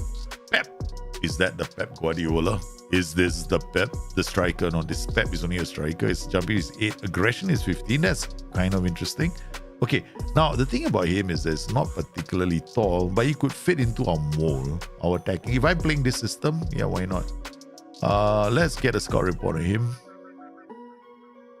Another scout report on this person. Player, rather. Amin. What a name, man. Okay. Very interesting defensive midfielder. Not very tall. 13 and 13 will go. Not a bad one. Okay, add to our short list. I know it's not 2026 anymore. I've been too lazy to change that short list. He looks quite good. He looks okay.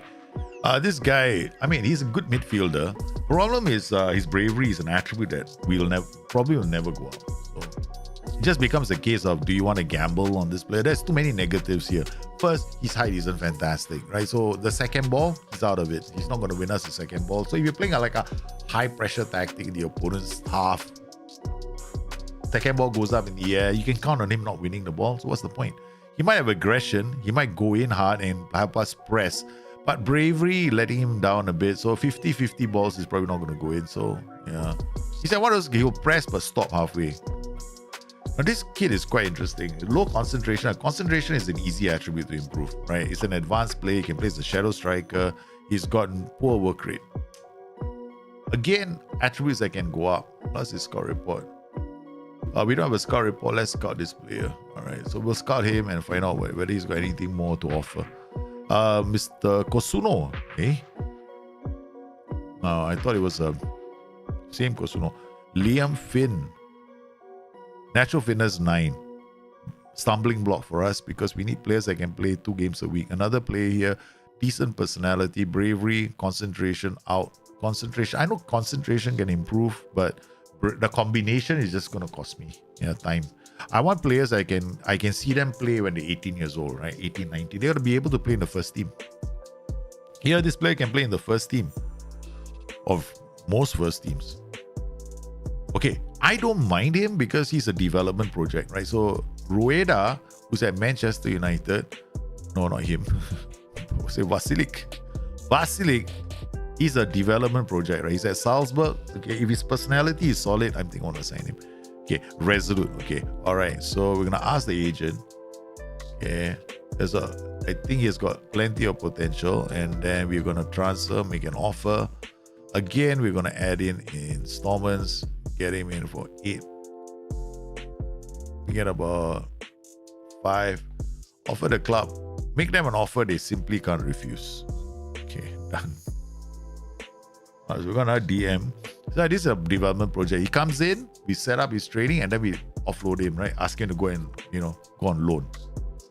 Okay, so that's what we plan to do. Reynolds for LASK, okay, not particularly fascinated by him because he doesn't have the right mix, right? So either the concentration is low or the bravery is low. It's like bravery, concentration, and jumping. Just 3 things, only 3 things I look at early, and that will make me decide whether I want him. Bravery is less than 10 or his aggression is less than 10. I'm usually just next player. Vasquez, another next player. Goalkeeper, probably okay. Free kick taking only 3. Which mental fella does that? Me.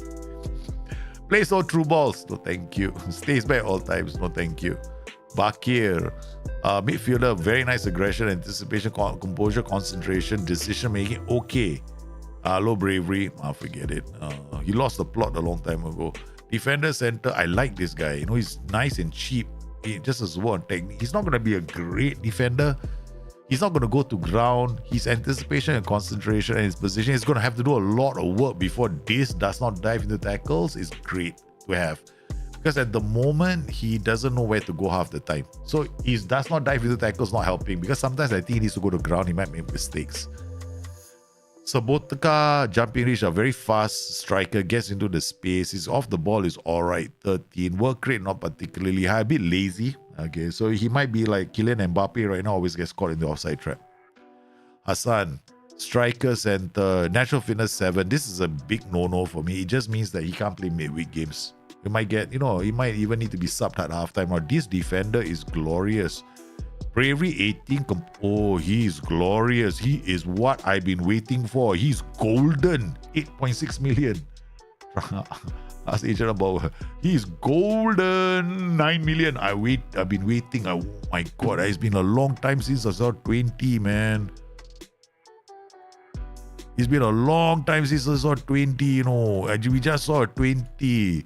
Thank you very much. We are definitely not going to give this team any reason not to say no to us. Okay, so we're going to give them a friendly 17.5 million. Now take it.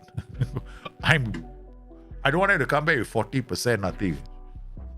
I'm just going to go in there and give him a big... I like that player. I really like him. Because we can retrain him, okay? No, he's going to midfield. I already decided he's going to midfield. I want him in midfield, not in the back. No. It's tiny for a centre back. Yeah, correct. 20 is great, man. Midfield. We retrain him. He's got resolute. He's got a good personality. Definitely is got a potential of developing. Like I said, you know, all these players are development projects. Vasilik, is this the one that we just saw? No, right? They want him to have a loan back. Okay, loan back, except he won't get a chance to play for us anyway. What? Oh my god, he doesn't want to come.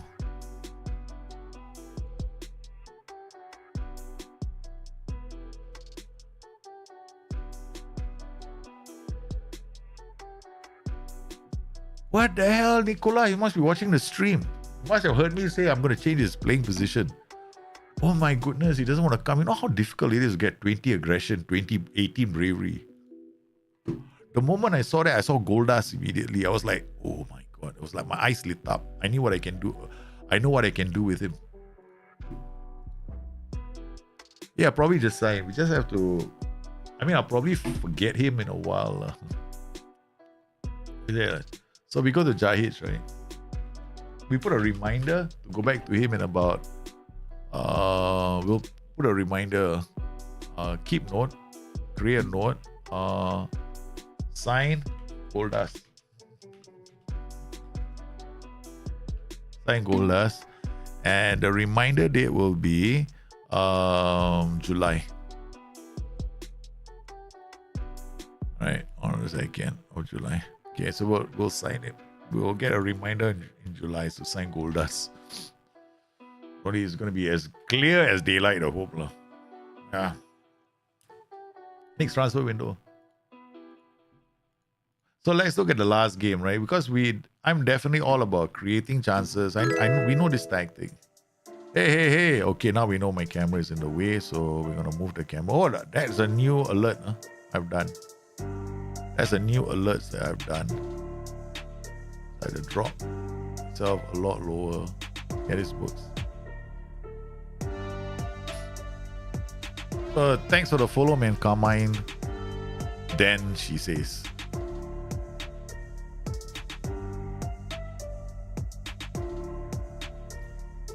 It's okay. If I don't read, then it makes it more interesting. It makes it more... I'm telling you right now, okay, I like to make this game freakishly, nonsensically hard at times, okay? All right, we saw the player, right? Now let's see whether my memory is going to work. As I get older and older and older. No, let's... Noggin, baby. Noggin. Remember, I don't know if you guys have been watching me. Oh, thanks for the sub, Carmine. Oh my goodness. Using your Prime. Thank you very much. Thank you very much. And please don't forget to connect your Twitch to your Discord. Then you can join our lovely server. I'm telling you, right, I will forget. You see me stream Black Myth Wukong, right? How many times have I gone in and say, oh my god, how did I kill him the last time? I always forget how I killed the boss, right? And okay, let's do this again. One more time, we'll learn the fight mechanics. Every time. So we have to practice, practice my memory. Okay. Alright, Nicky Press. Old man here. Okay, look. So we're going to see whether this tactic is any good, right? Okay, so there we go. Okay, what's this? 0.63 XG. So science still delivered. Okay. We know our tactic is sensational. 0.17, 0.35, 0.1. Yeah. So we created a couple of very good chances in this game. Okay, in terms of clear-cut chances, we had 2, right? So for me, even though it was a clear-cut chance, right? I will always like look at chances individually. So I had more with the head as well, right? Sorry, more with the feet, 21-15. So you know this tactic is up there is an ace tactic. It's a high-risk tactic that gives away like half a chance to the other opposition. Sometimes we won, but we create like 2 or 3 goal-scoring chances a game. Minimum 3 clear-cut chances a game. That's what I've seen. So, brilliant. So I think this is my strongest tactical system for Football Manager. Then second comes in the 4-2-3, the Galileo system, which we'll play next, okay? Just for the fun of it. And we got players that are probably going, huh? What? Oh, speaking of which, our job is, job. Right, we're top of the table, job security secure. The bot, they don't like me anymore, no? They don't like me anymore because develop the best. Yeah, is this my fault or their fault? Yeah, why do they always blame me with developing the best use system in the country? I go to them, can I have the facilities upgrade? They turn to me and say no. So who's at fault here? Personal, you contract, networking, finance. There we go. Increase wage, but no, we don't need to anymore. Cut back, no. Personal. We got the best already. What do you want me to do? Coaching staff a lot. Let's go, man. Under 19 team. We need more coaches so I can offer your players another job. So all your players, right? So some of you've got players in the save, right? So all your players are going to be, they'll come in as my staff. So let's say a coaching team so far. See whether we can send any of you for training. So Daniel Armstrong, now, look at his attributes, man. He's been improving. Send on coaching course. Yeah. Then we got Bolognese Spaghetti. Ooh la la. He's going to become a manager. If he gets more, he want to be a manager. Zinedine Carrick, okay. Send on coaching course. I assume no, none yet. Daniel Maldonado. Send on coaching course. Creme Brulee. No. Dragan Milosevic is my former legend. Okay, all right. All right, here we go. So let's look at our tactic. Now, Galileo is a bit crazy. So we got Piper, Madsen. Okay, Tenorio because where's Pito the Great?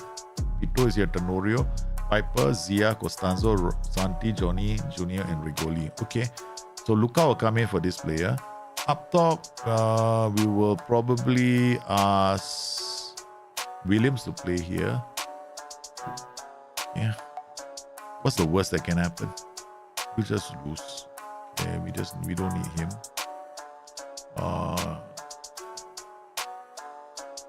right, let's go. Let's go. Let's see if this works.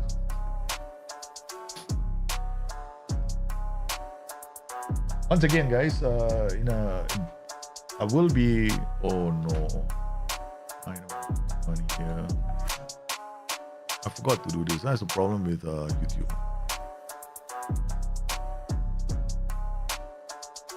This is a problem with YouTube.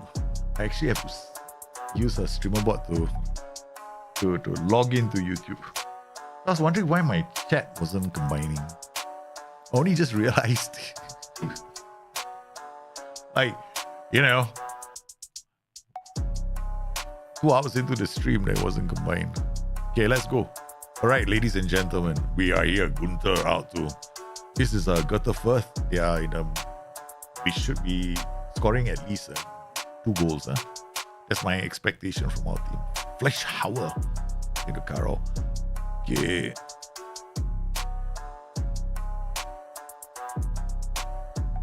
I expect, right, when FM25 lands, the graphics will be next level brilliant.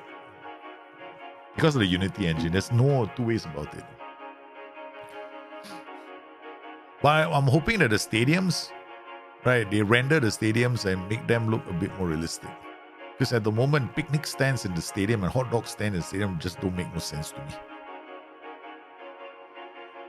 And then the waiting ambulance as well sometimes. I don't know if you guys have seen the waiting ambulance. Yeah, have you guys seen the waiting ambulance? Yeah, there was a time, right? Oh, there we go, the waiting ambulance. Look at that, man. And the thing is, right, you have to ask yourself this one question. Okay, you have to ask yourself this one question. Who in the right mind came up with the idea of the ambulance being there in the first place. So what? The ambulance, how they gonna get out if there's a real emergency? Oh, cameraman, please make way. Oh, I can't, man. We're firmly stuck in place. Cameraman, I'm sorry, I gotta move on the boom mic. On best still, we can't get in through here because there's a wall here and a wall here and a wall. How in the world did the ambulance come in here in the first place? So this is how they designed the thing. Okay, look at the exit. Let's see how the ambulance is supposed to come out. Okay, all right. So the ambulance is to drive through here, and it comes here. There's no door here as well. What? No exit here. No exit here. How does the ambulance get out? See the ambulance? So I mean, if there's a really emergency, the ambulance will like run away quickly, right? Okay. All right. No, or does the ambulance go on a lap of honor? Now, if someone can explain to me how the ambulance gets out, I'll be very, very interested. What do you think wrong with Man City? Man City have no long-term plan. They're depending on the Rodri isn't there, so they don't have that anchor. They got a lot of players injured. Their best players like Kevin De Bruyne are also tired. There's a lack of confidence, and the fact is Rodri is not around. But you can't use the Rodri as the excuse, when you're the league champions. Yeah.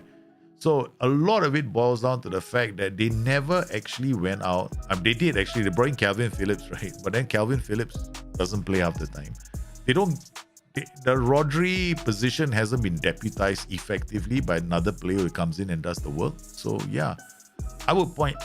My fingers are singularly pointing in their direction at Pep Guardiola, because he's committed the one thing a lot of football managers, is a sin that a lot of football manager players do, which is we play with our winning 11 all the time. And then when the winning 11 stops winning, or a player gets injured, then we have to bring another player in. It doesn't really gel. I don't think their tactic has been found out. It's not a question of their tactic being found out. See, the problem with Man City has always been, and teams have played that way. Teams are getting better with their player options, so to speak. I know they go out there, they get good players to attack the spaces. That's all. And every time City would lose was because the flanks get exposed, right? So the flanks get exposed, they get inside. Even when Rodri was playing, that's how teams would beat them. The thing here is Rodri. The absence of Rodri is a big thing for City because they don't have another player who can play in that hole. But let's not forget, Rodri isn't the only player injured. They've got a backline. There's a mishmash of who can we get available from the youth team, who's available to play in the team. That's the backline now being assembled. Right, so there's a lot of problems with the youth team. And then up front, where's the creativity coming from? Kevin De Bruyne is sometimes not, most of the time, not available now because we're looking at what? We're looking at a European campaign that they had, right? That went quite deep and yeah. So look at the situation. It's more than just the tactic being found out. Players are tired. That's one. And the biggest story is the injury to Rodri and the fact that the injury crisis at Man City is big. Yeah. And the players are fatigued. The players that he has available, they can't even last 60 minutes now. It's a problem, and a lot of managers have been saying it for donkey's years. They're playing way too many games now. They're playing a lot of games, so they're gonna get tired. They're gonna get found out. I mean, to be fair, teams like Liverpool are only so far up the table because they haven't had our fixture list was the sixth easiest in my opinion. 2, our double pivot in midfield is fit. Notice one thing, yes, when we played against Southampton, we didn't look very good until McAllister came on. Yeah. So, I've said it for the longest time. In any tactical system, that midfield is critical. It's critical. You don't have a midfield that can do its job. Is screening the defense. Your defense, it doesn't matter who you put in there, they're gonna fall. They're gonna have lots of issues. Then the goalkeepers start looking. The goalkeepers start losing their confidence. They become very 50-50. Ederson made a mistake as well against Spurs. The defenders were all over the place. No.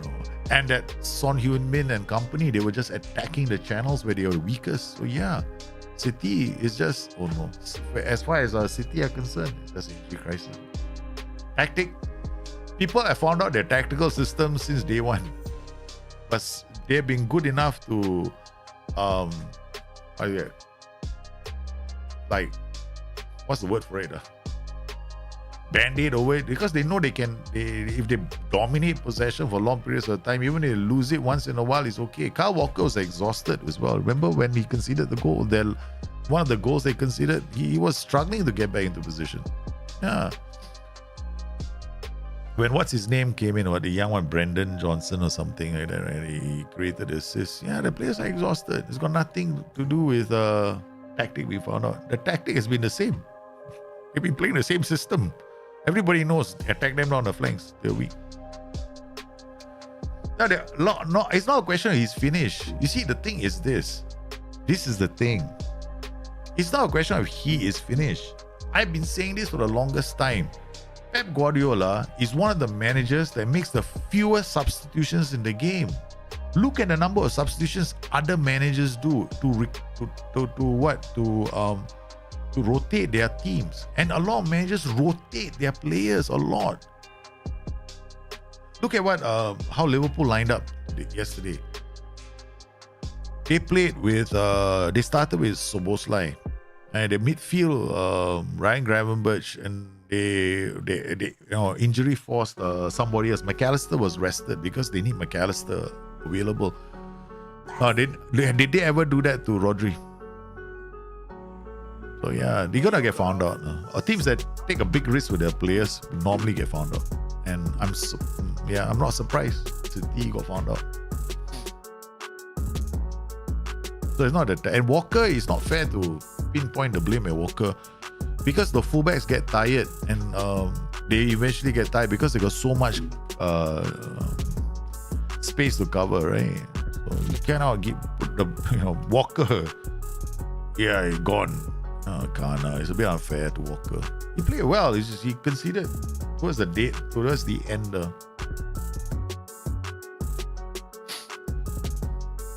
And if your fullbacks, your wingers don't do a good job, and Haaland was really, Haaland had some. You think that Haaland would have buried two of those chances that he had? Correct. They get knackered and the players track out the minutes way more than the clock. Yeah, exactly. You see what I mean? Dave is right, man. How are you, man, Dave? The players have been playing way too many games. All of his players are. You look at City around 60 minutes. That's it, man. The tank is empty. They got nothing to offer anymore. So some of these teams are taking advantage of that. Look at what Spurs did. They knew that this was going to be a City problem, right? Like 60th minute of break on, they changed their Speedy Gonzalez. They bring two more Speedy Gonzalez on the flanks. Game over for City. It's not tactic found out. That's the system that City have been playing is the same system Pep has been playing for the last few years. And everyone knows his vulnerability is on the flanks. As long as we get players inside and behind, that's it. Game, set, match. It's when his players are very fit and he's got a 22 to pick from. That's when they are very dominant. They go into matches, they're going to bring on the players, they can rotate. They spend like 45 minutes camping in your half. They don't let you see the ball. They suffocate teams, right? So that's how they win. But they need to be fit to do that. That's why gegenpressing, when people talk about gegenpressing, I always say the same thing. The common divider is not the players, it's your rotation strategy, your substitution strategy, and your 11. And you always need to know who are the players that you got to take off. Who are players in the critical positions that you need to take off. And the one position I always point to is the DM position. The DM position is the singularly most important position in the game of football right now in the modern game. Rodri is critical to Liverpool, to City. For Liverpool, we've got, what's his name there, who's critical for that position, Gravenberch. Yeah, when he brought in Postecoglou, brought in Johnson and Werner, that was brilliant. That destroyed the team. I was impressed. Hey, he did the right thing. Boom, attack them down the flanks. Game over for City. No chance after that. Because everybody will do the same thing now. It's not like it's something that City's tactic was found out the very first day they played. No, because that's what managers are paid all those bucks for. No. when they play. When a manager is managing a team, right, his job is to immediately look at the team and say, this is your vulnerability. It's not after 20 games they figure you out. No, they figure you out from the very first, after the first game. Yeah. Oh, this Gutterverse is annoying me, man. We're gonna have to switch back to this and give them a bit more trouble in this field. Okay. The Nore will come off, we'll bring on Levon Williams. Santi will come off and go. I think it's the last substitution. Go, come on, so we got 4. That's it. Cool.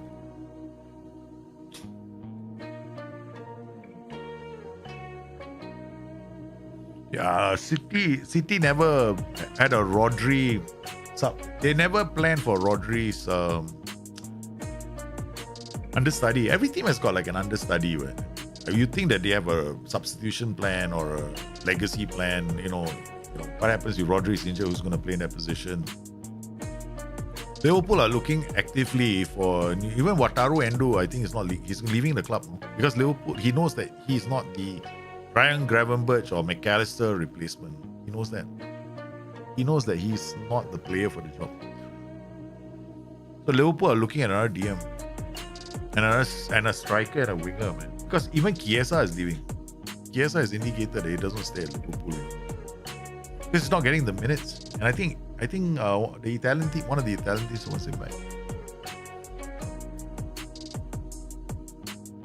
Yeah, they kept dying to the counters. It's always been the same with Pep.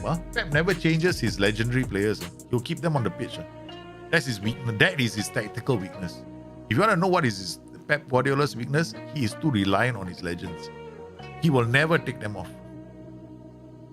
He hardly ever. He's like the football manager player that has an 8 average rating for his play. He'll keep playing him all the time. Of course, I think the charges is affecting their recruitment. They're not going out to spend a lot of big money because they know they're going to have a problem after that. But that problem, I think one of the issues they've had a long time ago. But so why sign Calvin Phillips in the first place? Calvin Phillips was a major signing fiasco, right? Okay, guys, we changed our tactical system. The reason why I changed it, right, to this. Okay, you watch this, right? Why did I do this? Because just now I was playing with a 1 and then 2 strikers with 1 here, right? They were playing with this build-out pattern, which is a box. Now, the problem with this box is if I don't shut this DM up, if I can shut this DM up, then they cannot use this. These wing backs have no one to pass to. So these guys have to leave their positions to support play. So that's why we swap immediately to this. Now their DM has got a problem. So as long as we keep the ball, the DM, now then we'll push their players wide. And if I wanted to be even safer, right, you know what I'll do? I'll switch to my box tactic. Our box tactic will win the match because then a box tactic is fullback, and all their players are covered. They can't pass the ball. But this is much more better. The DM now cannot pass the ball. No, I don't know if Pep doesn't have a plan B. Pep doesn't have a plan B because he doesn't have the players for a plan B. That's the problem with Pep.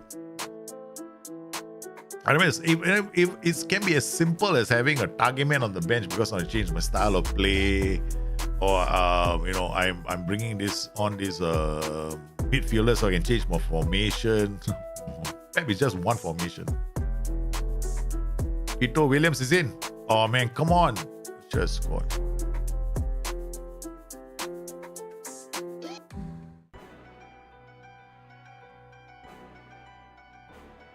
So once again, guys, after this stream, I'll be taking a short break to put my kids to sleep. And then we will be back with another round of Black Myth Wukong. There are lots of reasons why I'm playing Black Myth Wukong. I haven't given all the reasons out to everyone because, it'll take some time for people to understand. But there are reasons behind this. It's all got to do with finding out things that I need to find out. So once again, guys, not too bad, huh? We managed to keep it a winning streak start. So the skull and bones on the screen shows 0. Not bad for us. We haven't lost a single game today on stream. Skull and bones for football. I think I should do another one for football, man. This game. Aye, bro, come on, Rubio. Oh, there, you see Lucas in the perfect position. Williams, the DM is out of position again. Oh, we're cutting through. Williams squared. Aye. So our youth intake wasn't bad. We had 2 decent players. So, and then I spoke about training at length, about how I think that, all the recent controversy has just, proven what the community has been saying all along, that training is just there for you to, the training schedules are there for you to steer your players. That's it. That's all it's been. The main drivers for training have always been attributes, right? And match time. And the best training session, hands down in the game, is going to be match practice. So, people have been saying that. Yeah.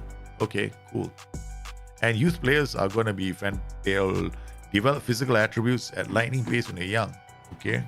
That's true because that's been proven as well. It's a natural thing that will happen.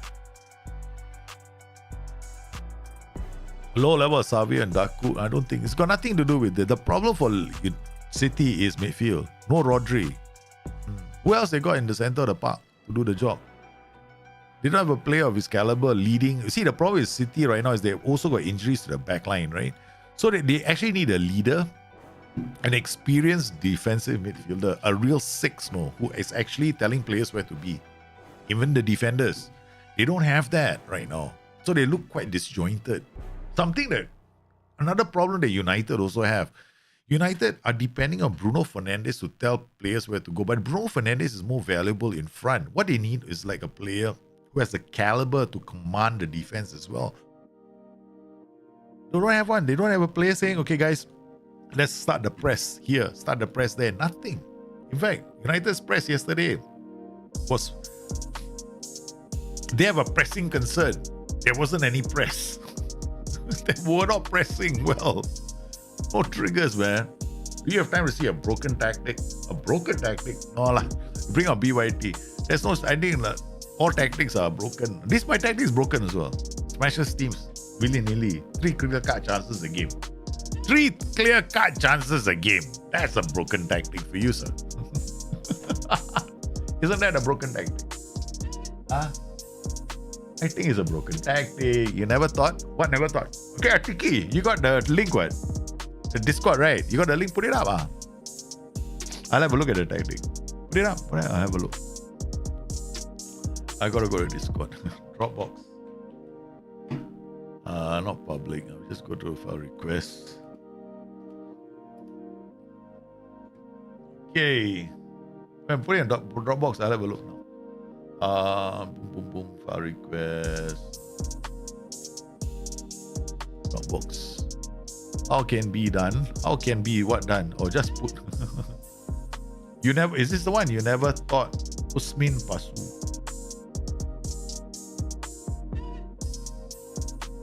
Alright, so we got this tactic in. Go to E drive. Have a look at the tactic, right?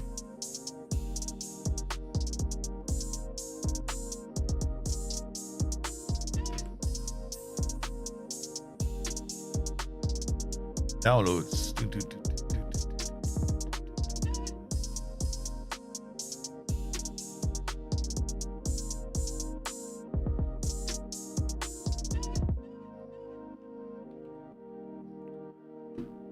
Okay.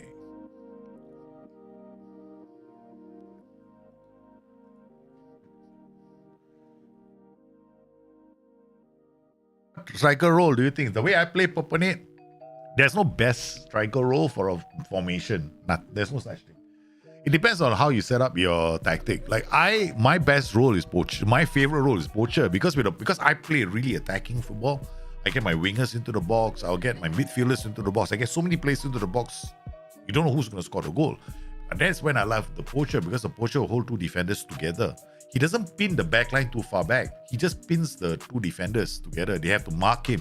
Now, when they mark him, it means that the fullback the fullback's in trouble. That's when I run false fullbacks at him, or false fullbacks and wingers. This gives other players a chance to attack the box because the defender, everyone is tied up, right? And it creates space for other players. So my favorite role in a 4-2-3-1 happens to be a poacher, but that's the way I play. I play very attacking football. Sometimes I play a 4-2-3-1 like this. This is another one. I like this, so I don't lose this tactic, man. This is the overload 4-2-3-1. We just came up with this a few days ago, right? BTN overload. Yeah, it's over here. That's good. We have created it for you guys as well. So we're gonna leave it there. I'm not gonna move it. I actually love that tactic. We should be playing that more often. I think potentially it's very high CCC chances as well, right? We had that F9 combination moving the defense again, because the whole idea is to move the defense around so that we create like quality goal scoring chances. You never what's you never thought? It's not a tactic, man. It's not a tactic, no. It won't load, what? It ain't a tactic, brother. What version of game is this? It's called FMF file, but it's not a tactic. There you go. BYT. I put it in one, right?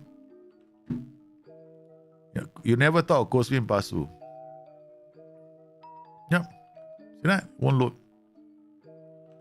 So I'm gonna delete it. Okay.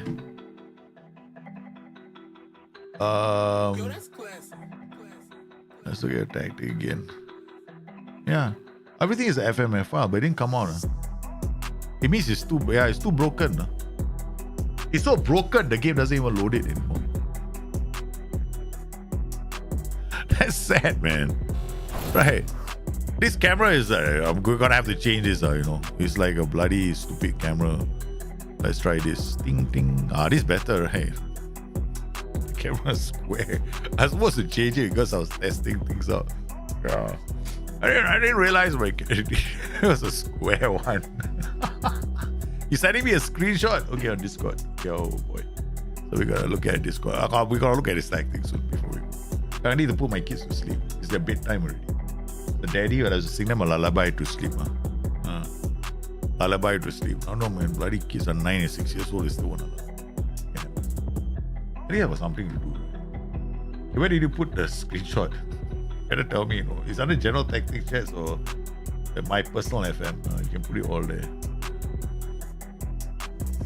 Upcoming. Of course, you want the kid. Tactics, where is it? Still waiting for his tactic, but waiting for his screenshot. Yeah. So, speaking of which, okay, I need United fans out there. Okay, I want the City fans. Okay, all you City fans in chat right now, please tell me how do you feel about your team right now. Are you glad that you don't have a Rodri replacement? And all you United fans, please tell me who do you think is the first player you should kick out from your United team? I got a name already. I know who should not be playing a single game of football for you guys. Okay. His name, the double D. It's Diego Dallo. Thank you very much. Have a coffee, go out. Okay, it's terrible yesterday. Johnny Evans also, his time is done. Thank you very much. Christian Eriksen, time is done. Thank you very much. Adios, amigos. Casemiro, gone. Rashford, gone. I would say Evans was the first. I agree. Rashford should go. No point really. Rashford is a waste of space as well. Yeah. Put in browser. Okay, let's see this. Let's see your tactic. Okay. I have to plus. Where the hell is it? Alright. Let's switch. We actually switched to some musical effects. Okay, Poacher, Shadow Striker, Shadow. Defensive. This is what. How the heck did you get Div 2 defensive? This is your tactic, is it? No wonder it's broken. The match engine saw it and it went, I don't know, man, how you do this. This is, I don't know. APs in DM slots, defensive wingers. I know the APs are sitting in DM slots. Yeah, everything here broken. I know.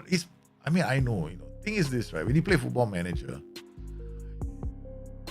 I won't call this a broken tactic. I just call it taking advantage. If somebody would do it, yeah, I won't call it broken. It's just a bug. Yeah, a bug is not. A bug does indicate the program is broken, right?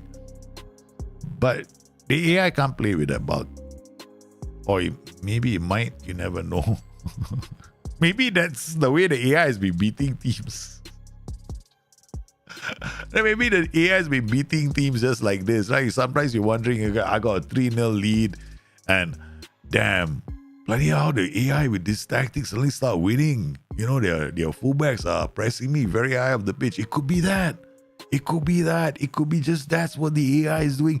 Because sometimes, have you noticed that when you play the game of Football Manager back in the day when you could see the opposition roles and duties, how in the world is that player playing in that position? The mystery has now been solved. Because it could be by design that only the AI can be allowed to do that. I don't know. Start another conspiracy theory right now. But personally speaking, from my point of view, I think at the end of the day, it's really up to you. Right? You want to play that way, enjoy yourself. It's your game. Neil Bathgate, Dundee United fan. I must wear the Dundee United shirt. Hey, no, I don't have a Dundee United shirt. Yeah, I don't have. Anyway, I want to thank everybody for coming in today. We shall be back later. Yes, we shall be back with, what's that show called? Black Myth Wukong. But first, I need to put my kids to sleep. Otherwise, I shall be continually reminded about how I wasn't there for them. Yeah? Daddy never put us to sleep in his entire life. I don't want that ever to happen. So I thank everybody for coming today. I shall see you tomorrow or later for Black Myth Wukong. So if you want to join me for some, monkey business, I don't believe I just said that. I'll see you later, guys. All right, be well. I'm out. Bye-bye. Thanks for coming today.